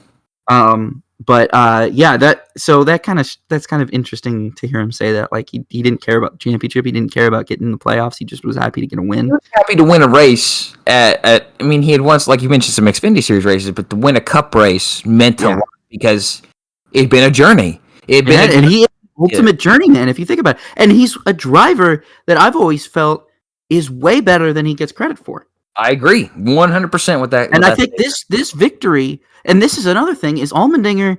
He had a penalty. He was too fast on pit road. Yeah. I think in the first stage, he had to go to the tail end of the longest line, and there was a lot of other people who had that same situation too. I think Truex had that happen to him, but Truex, that wasn't a penalty. But Truex ended up coming back, which was pretty impressive. But Allmendinger had to come back. He had to fight his way all the way back up through the field. So It wasn't like this win was given to him. He just had to have a lot of patience and fight through the carnage and chaos, get through it, and be in the right place at the right time. And I think that's all you can ask of a driver. And he did it perfectly. And seeing that dude celebrate was just made me real happy. You can't not be happy for AJ. He, like I say, he's the ultimate journeyman. Yeah, AJ has always been a guy I'd like to see succeed. And to see him win this race, because Indy means a lot. You see it every single time we've been to Indy, wherever it was. He always said this means a lot. He wants to win here. This is his goal. He said, this is my favorite thing from Allmendinger, is people asked him earlier, he said, not in the press conference, but he was alluding to people asking him this earlier. He's like, sometimes people ask him, are you ever going to run the 500 again? And he always says, I don't think so, because I don't ever want to spoil that first one. He never wants to spoil the memory of that first one. And how he's like, it's one thing to walk through there for NASCAR, but when you're there for the 500, it's totally different. And he never wants to like mess that memory up and like have a bad memory of Indy or something, where he crashes or he doesn't qualify or something. He doesn't want to mess that up. Yeah. He wants to remember all the success that he had, all the fun that he had, all the memories that he made. He said walking through Gasoline Alley with Roger Penske was the coolest thing he's ever done. And that was happened in 2013. And this was right after he'd won at Indy. And he still said that was the coolest thing he'd ever done. And I was like, wow, you just won at Indy and you think walking through Gasoline Alley with RP is cooler. I mean, that just shows you how much the 500 means. Yeah. And how much winning that race, I think, also meant to AJ. Where it's like, this is a big race, this is a big deal for me, but mainly because it's Indy. I just won Indy. I mean, that's something that he never thought he'd ever be able to do, and he's done it now. Absolutely. And obviously, this is Kaulig's first win as a team. They're going to go full-time racing next year with at least one car. They've got two charters. I don't know if they're going to run two. Rob, I mentioned this before. We probably need to be moving on here, but I mentioned this before. I think Matt Kaulig in Kaulig Racing is the next Rick Hendrick and Hendrick Motorsports. I really do. I got this feeling and they got Chris Rice running the team on a day-to-day basis. This is a great combination. It's a great combination of people there, and Matt Kaulig has the passion for this, and I just can't wait to watch the next 20 years for this team. I really am looking forward to that. So, Rob, weekend wrap-up time. Take it away. Kyle Larson won the 60th Knoxville Nationals, and he did that on Saturday night. Flew into Indianapolis at 3:45 in the morning. Yeah. Slept until practice or qualifying, which is at 9. Then took a power nap from like 10 o'clock to 1 o'clock. Poor Kyle Larson. This is the thing that really bugs me, is that was a big angle for the story that I had written. I was like, Larson wins Brickyard on like 6 hours of sleep or something, 4 hours of sleep. Yeah. And I'm like, man, why'd that caution have to come out? That was going to be such a cool story. Yeah. Because it was going to tie in the Knoxville Nationals to it too. And I thought that was going to bring more clicks to it, but whatever. Yeah. But anyway, yeah, Kyle Larson continuing this idea. And that actually, interesting, I'm not going to talk about it a lot, but we could talk about it later, maybe probably next week. It sparked a lot of controversy online, whether or not Larson is the greatest of all time, the greatest in America, or just the greatest of our generation. Like, what? Sounds like a topic for next week. It is definitely a topic for next week. I read a lot of differing, polarizing arguments on it that'll be interesting. And then the Formula E season wrapped up this weekend at the Berlin Tempelhof Airport. Mathematically, you had several drivers. About half the field was mathematically eligible for the championship. But Lucas deGrassi won race 1, and then we moved into race 2, and it was like Nick DeVries. I think Jake Dennis, and Eduardo Mortara, I think, was in there. And what happens? We have a car stalled on the start, and it's Mitch Evans. And who crowds into him? Eduardo Mortara. All right, so now Mortara is eliminated from championship contention. Yep. Restart. Oh no. Jake Dennis breaks down. His car, he said, quote, made a noise he'd never heard before. He didn't know what it was. And the car just like started freaking out and just snapped on him. It couldn't brake. Something like went completely awry in that car. I'm not sure what it was. Electrical gremlin that literally screwed the whole car up or what it was. But so now the second place guy in the championship is out. Well, now all Nick DeVries has to do is finish the race. And he's the champion, which he does.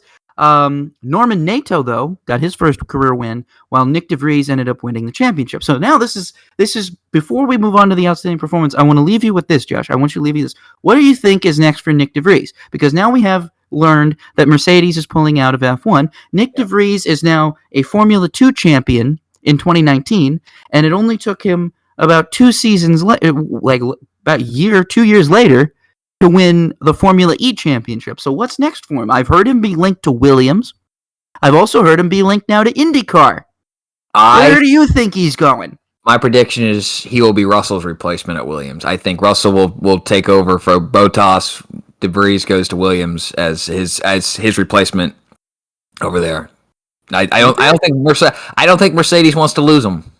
I wouldn't. This kid I mean, dude, if you win the Formula 2 championship, and then it only takes you 1 season in Formula E to get under your belt, and then the next season you're champion, I don't know about you, but I'm gonna go ahead and say that Nick DeVries is a very good driver. Of course, I've always known he's a very good driver. I mean, you watch his F2 performance. I mean, that dude dominated F2 weekends.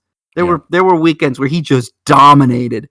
So it's really not surprising that he's already an F Formula E champion. I don't even think he's like 24 yet. I don't even think he's like 24 yet. Well, Rob, outstanding performance. Who do you have? I'm giving mine to Austin Cindric, mainly because, and the reason why is because this guy had probably the most interesting weekend in the world. So he won the Xfinity race, which already should get him an outstanding performance for that, which was not an easy race to win. There was a lot of drivers that could have won it, but he spanked the field.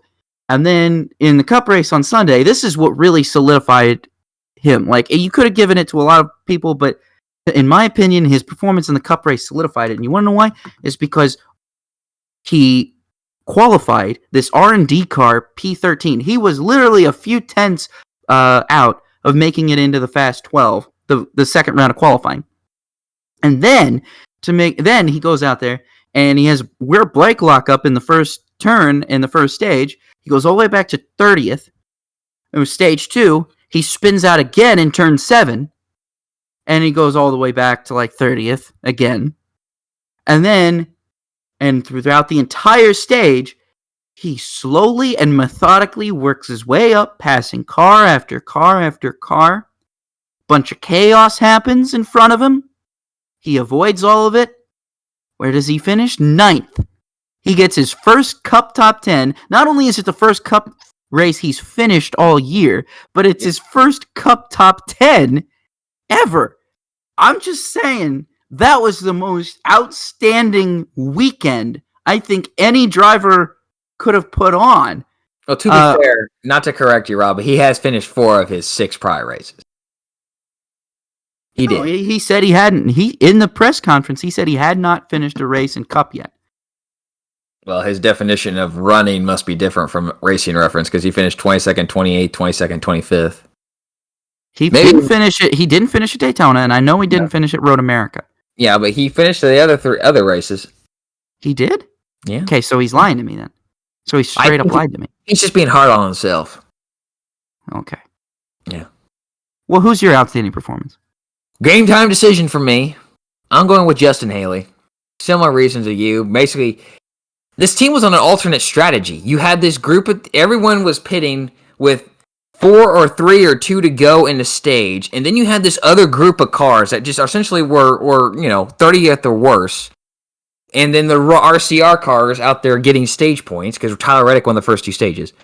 Just getting points. Just staying out there getting points. It's what they were doing. Justin Haley finished... let me back it on up. He finished... Because I was looking at Cindric. He finished 8th. He finished ahead of Cindric. I remember that. Well, he finished 8th in stage 1 and finished He finished eighth overall. He finished eighth in the race, bro. Yeah, 8th in stage 1, 6th in stage 2, and 8th overall in the race. I mean, this dude would have gotten stage points if he was running for points. Yeah, the 77 car had the best day of the season. I mean, since Daytona, it has not finished higher than 24th, 24th, 23rd. So he finished. Jamie McMurray put the 77th car 8th at Daytona, and then Stuart Friesen put it 23rd at Bristol Dirt. He just put it 8th at Indy Road Course. So it was the best day for Winamac's own Justin Haley. Yep, Winamac, baby. Great tractor show, by the way, in July when it happens on. Anyways, that's the outstanding performance here, Rob. We're going to go kind of in this lightning round of upshift downshift here. I think we should try to make a lightning round. Anyways, so upshift, downshift. If you're new, let's tell you how it works. Upshift means we agree. Downshift means we disagree. We'll throw it into the neutral. Sometimes we just don't have enough information to go off of, or it's just not of interest to us, or we're not sure. We can't decide. That happens from time to time. News related things that happen during a race, or things we want to see in a hypothetical. So here we go. Question 1. Roman Grosjean makes his oval debut this weekend at Worldwide Technology Raceway at Gateway. He will earn a top 15 finish. Do you upshift or downshift, Rob? If he finishes, yes. Now, obviously there's the variable of an accident that could be out of his control, but yeah, I think if he let's say hypothetically Grosjean finishes the race, then yes, it'll be 110% top 15. I know that's obvious. Yeah, of course. Well, yeah, of course he finishes the race. Well, he could not, but he also could finish lower because he was just slow. But no, I actually think that he's going to finish. Yes, absolutely. I'm upshifting on that. Yeah, I'm more inclined to upshift on this one. This one, I don't know. It's tough to predict, but I'm inclined to say like you. If he finishes the race, completes the race, maybe he doesn't complete every lap. If he goes a lap down or something, but if he completes the race, I think he'll get a top 15. I think he'll get a top 15 too. So I'm going to upshift. Yeah, if he goes a lap down is key because it's Gateway. It's not entirely impossible for the top 10 to be the only cars in the lead lap after like a couple of cycles of pit stops if it goes green. Very true. Very true. Second question here. IndyCar has declined to comment, but Sports Business Journal's Adam Stern tweeted that advanced talks are in place for Iowa Speedway to return to the IndyCar schedule, in 2022 with Hy-Vee as a title sponsor. Do you upshift or downshift that Iowa returns? If anyone else had reported it, I would probably be more inclined to downshift, but since it came from Stern, I'm upshifting it. I don't think Stern's ever been wrong. So if Stern's saying it, I believe it. Yeah, I think only Bob Pockrass would be the only other guy I could shove in there. Yeah, I'm going to upshift as well. I feel like if IndyCar had commented, I'd feel less inclined to upshift, but since they have declined to comment, I feel like that speaks more volume, so I'm going to upshift. So I think Iowa returns. Let's see. I'm very interested to see. No comment always means a comment. No comment is always a comment. Yes. If you don't want to say no comment, you just stand there in silence. You don't say no comment. So I'm interested to see. You do. I'm just here so I don't get fined.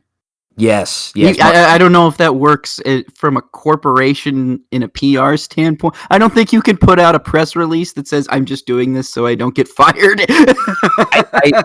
We're just here so we don't stir up trouble. I don't know. We don't stir fires. I don't know. But I'm interested to see how many races are in the IndyCar schedule next year. I'm really hoping it's like 19 or 20. Third question here. AJ Allmendinger should run for the 2022 NASCAR Cup Series championship instead of the Xfinity Series championship. Do you upshift or downshift?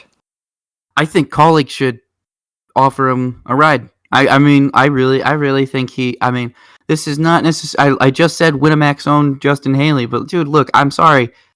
I would like to see what Allmendinger does in that car. I think he'd do better than Haley. I just have a gut feeling. Maybe Haley will prove me wrong next year, but I think Allmendinger would do a better job than Haley, so I'm going to upshift. I'm going to take a different approach to this one. I'm going to throw it into neutral. Here's why. I want AJ Allmendinger to do what makes AJ Allmendinger happy. I want him to be happy. I mean, as we said, journeyman up and down in the past decade and a half. His career. I want him to do what makes him happy. And if running a full Xfinity Series schedule, going for the championship there, little less requirements and demanding on the PR front and in the commitment front, and then running the road courses and super speedways in the Cup Series. If that makes him happy, do it. I would love. With that said, I would love to see AJ, because I think these call cars are going to be good next year. I would love to see AJ get in and get the funding and be that second call car full time and have them have both charters, right? And maybe that happens in 23. Who knows? When we don't, I don't know. I just want him to be happy. Yeah, I love what we saw with AJ. I love it when he's mad. Because you can see his passion, right? And I know it's weird to say, I love to see when you're mad, bro. But what we saw with the reaction, get out, let's go. That's the AJ I want to see. So whatever gets me that. Last question here. Rob, I asked you to switch this out. Drawing a little inspiration from Robin Miller. Good, by the way, great to see him at the racetrack. Inducted into the Motorsports Hall of Fame, so it's great to see him there. It is imperative. Because I think it's just ultimately up to Larson. I think if Larson wants to run it and he can get a deal together and there's a team that was willing to do it, then I think it'll happen.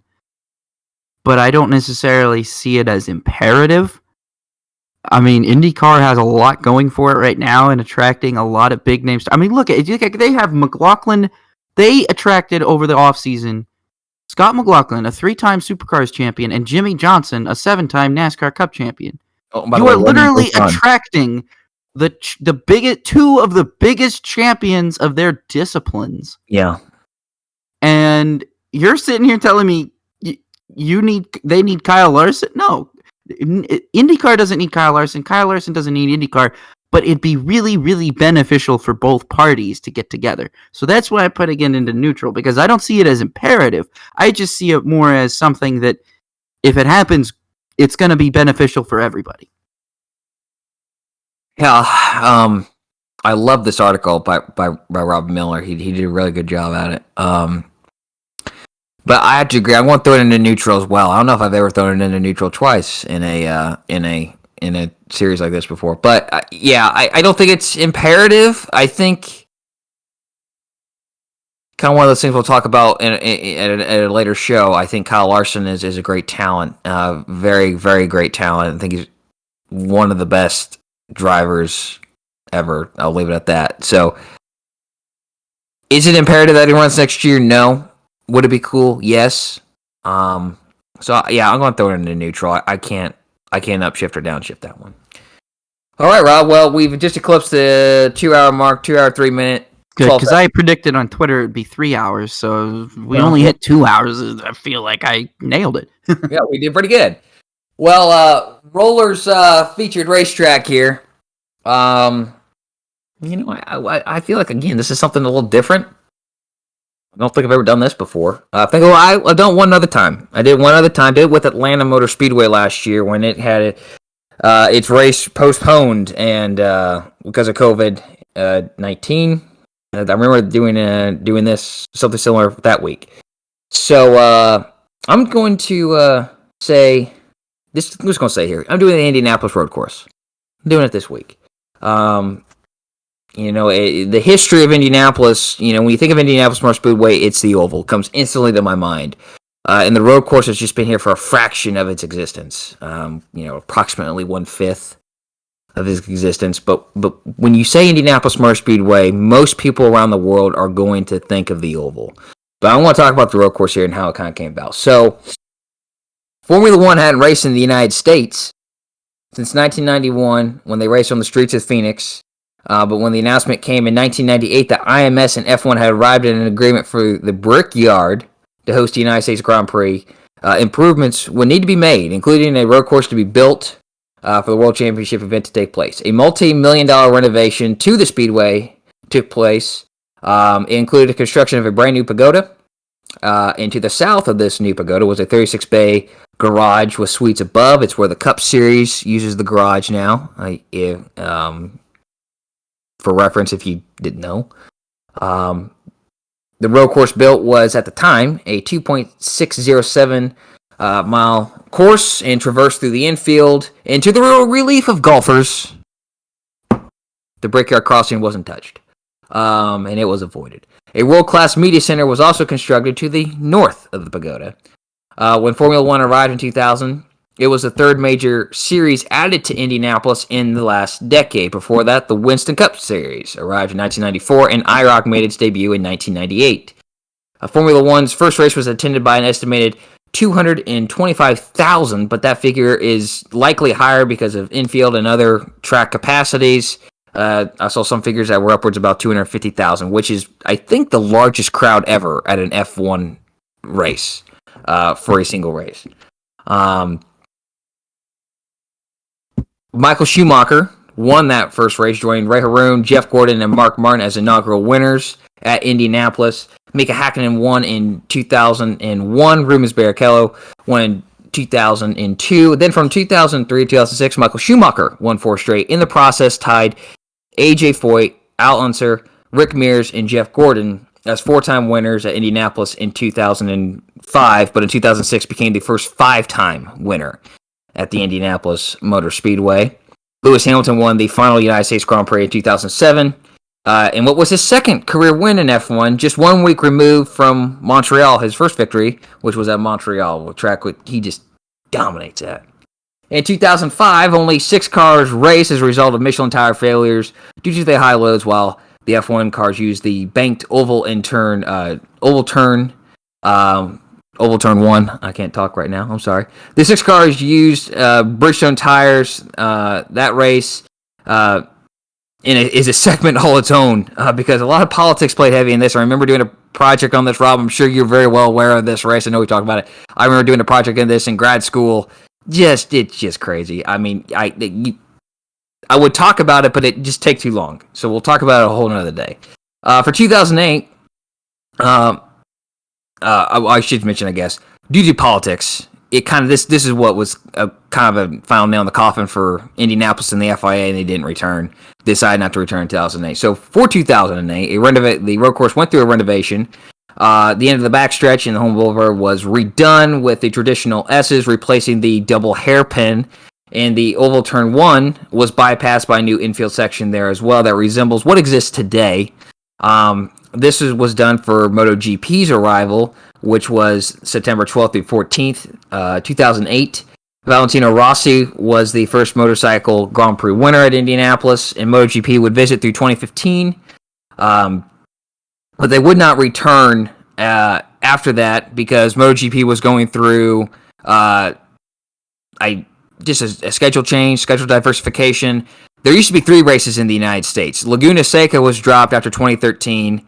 Indy was dropped after 2015, leaving only COTA. They wanted to expand the races and diversify the schedule. Those were the 3 races. They almost dropped COTA after a while, too. I know. I'm glad they didn't. Then beginning in 2014, IndyCar Series started a new tradition by opening the month of May with the Grand Prix of Indianapolis. 2 weeks before the Indy 500, the road course was slightly reconfigured again in the Turn 7 and 10 complex, and then in the Oval Turn 1 complex as well, with turns 12 through 14, which is were reprofiled for better racing for 4-wheeled vehicles, and then we got the Turn 5-6 kink that was such a newsmaker this weekend. That was built during this time. From 2014 to 2019, it was either Simon Pagenaud or Will Power who won the race, and we'll have 3 wins apiece. For 2020, due to the COVID-19 pandemic, the race was rescheduled to run alongside NASCAR on the 4th of July Brickyard weekend. Scott Dixon won that race. Then a special Harvest GP doubleheader race weekend took place in October 2020, and those races were owned by Joseph Newgarden and Will Power. Rinus VeeKay won the Indy GP earlier this year, and as we've discussed in the show, Will Power won the GP this past weekend. Indy Lights race on the Indy road course way before IndyCar Series did, actually, contesting 4 races between 2005 and 2007, with Marco Andretti being the first winner there in 2005. Since 2014, the series has raced 2 races each season on the road course, with the exception of 2020 when the Indy Lights season was canceled. Sports cars raced on the road course from 2012 to 2014. It's part of the Brickyard Kroger Super Weekend. Rolex Grand Am Sports Cars was the sanctioning body for 2012 and 2013, but then when the unification happened, IMSA WeatherTech Sports Car Championship was a sanctioning body in 2014. And that brings us to 2020, when in January, under Roger Penske's stewardship at the Indianapolis Motor Speedway, this was prior to changes that were brought due to the COVID-19 pandemic, but he announced that the Xfinity Series would move from the 2.5-mile oval to the 2.439-mile road course. When the race was contested, it was alongside the Indy GP, as mentioned earlier. Indiana native Chase Briscoe won that race in the closing laps. Was a very great battle between Austin Cindric, AJ Allmendinger, and I forgot to mention here Noah Gragson as well. Justin Haley also snuck in there. Austin Cindric won the race this year. And now that brings us to what happened this past weekend. NASCAR Cup Series made its debut on the road course after racing on the oval since 1994. It was kind of a fear. I remember a lot of people thinking, well, they're going to move the Xfinity Series to the road course. They're probably going to move the Cup Series there too eventually. It certainly comes with mixed feelings and trepidation by some, but as we said, AJ Allmendinger won this race. Such a new tradition. We'll see how it goes. Rob and I talked about that before the show a little bit. Will this be something that's permanent or not? We'll see. But that's a very abbreviated history of the road course there. Just in case you didn't know, I thought I'd share that. It's fun to watch or look back at the history of the road course at Indianapolis, particularly the Formula One side. When Rob and I, we love to see Formula One come back there. We love to see sports cars come back.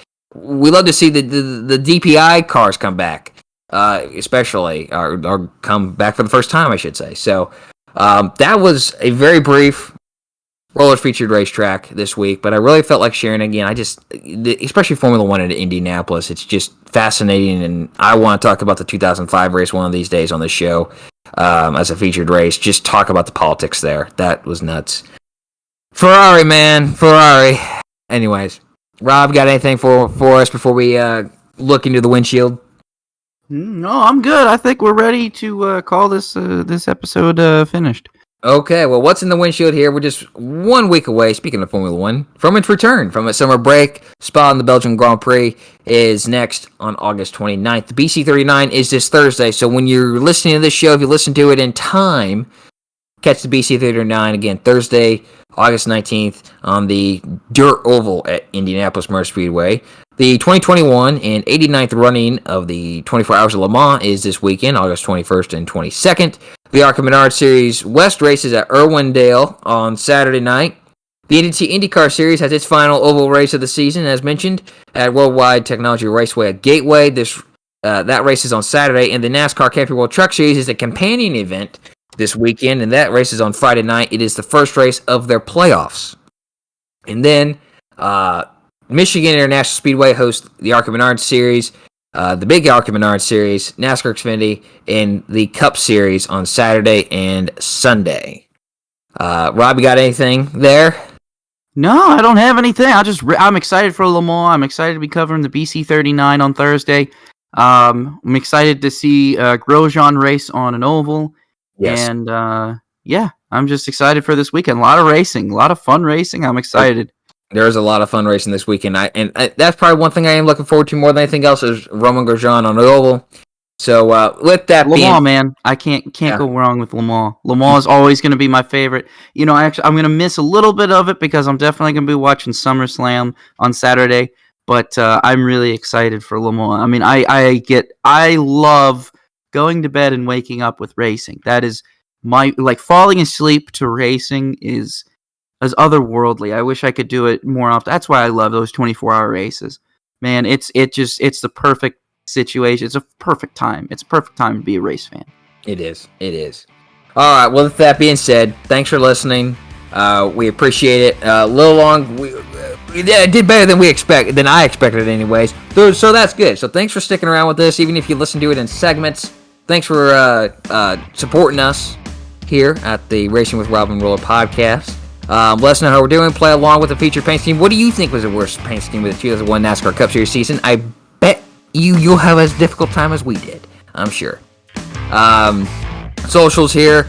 On Twitter, Rob is at RPEETERS33. That's Rob Peeters 33. I'm at roller_01, ROLLER_01. The show is at Rob and Roller, just as it sounds there, on Twitter, Instagram, and Facebook, also on YouTube. I found out a couple of videos got removed. I don't know why, so I'm going to have to redo those. I'm sorry. I don't know why. They're copyright reasons. Like, what's going on here? I'm sorry. So I'm going to get those redone and re-uploaded. Stick with me there. And that's on YouTube. Just search Racing with Rob and Roller podcast. You'll find us on YouTube there. So, for Rob Peeters, I'm Josh Roller, and this was the Racing with Rob and Roller podcast post Indianapolis. Everyone, have a great week.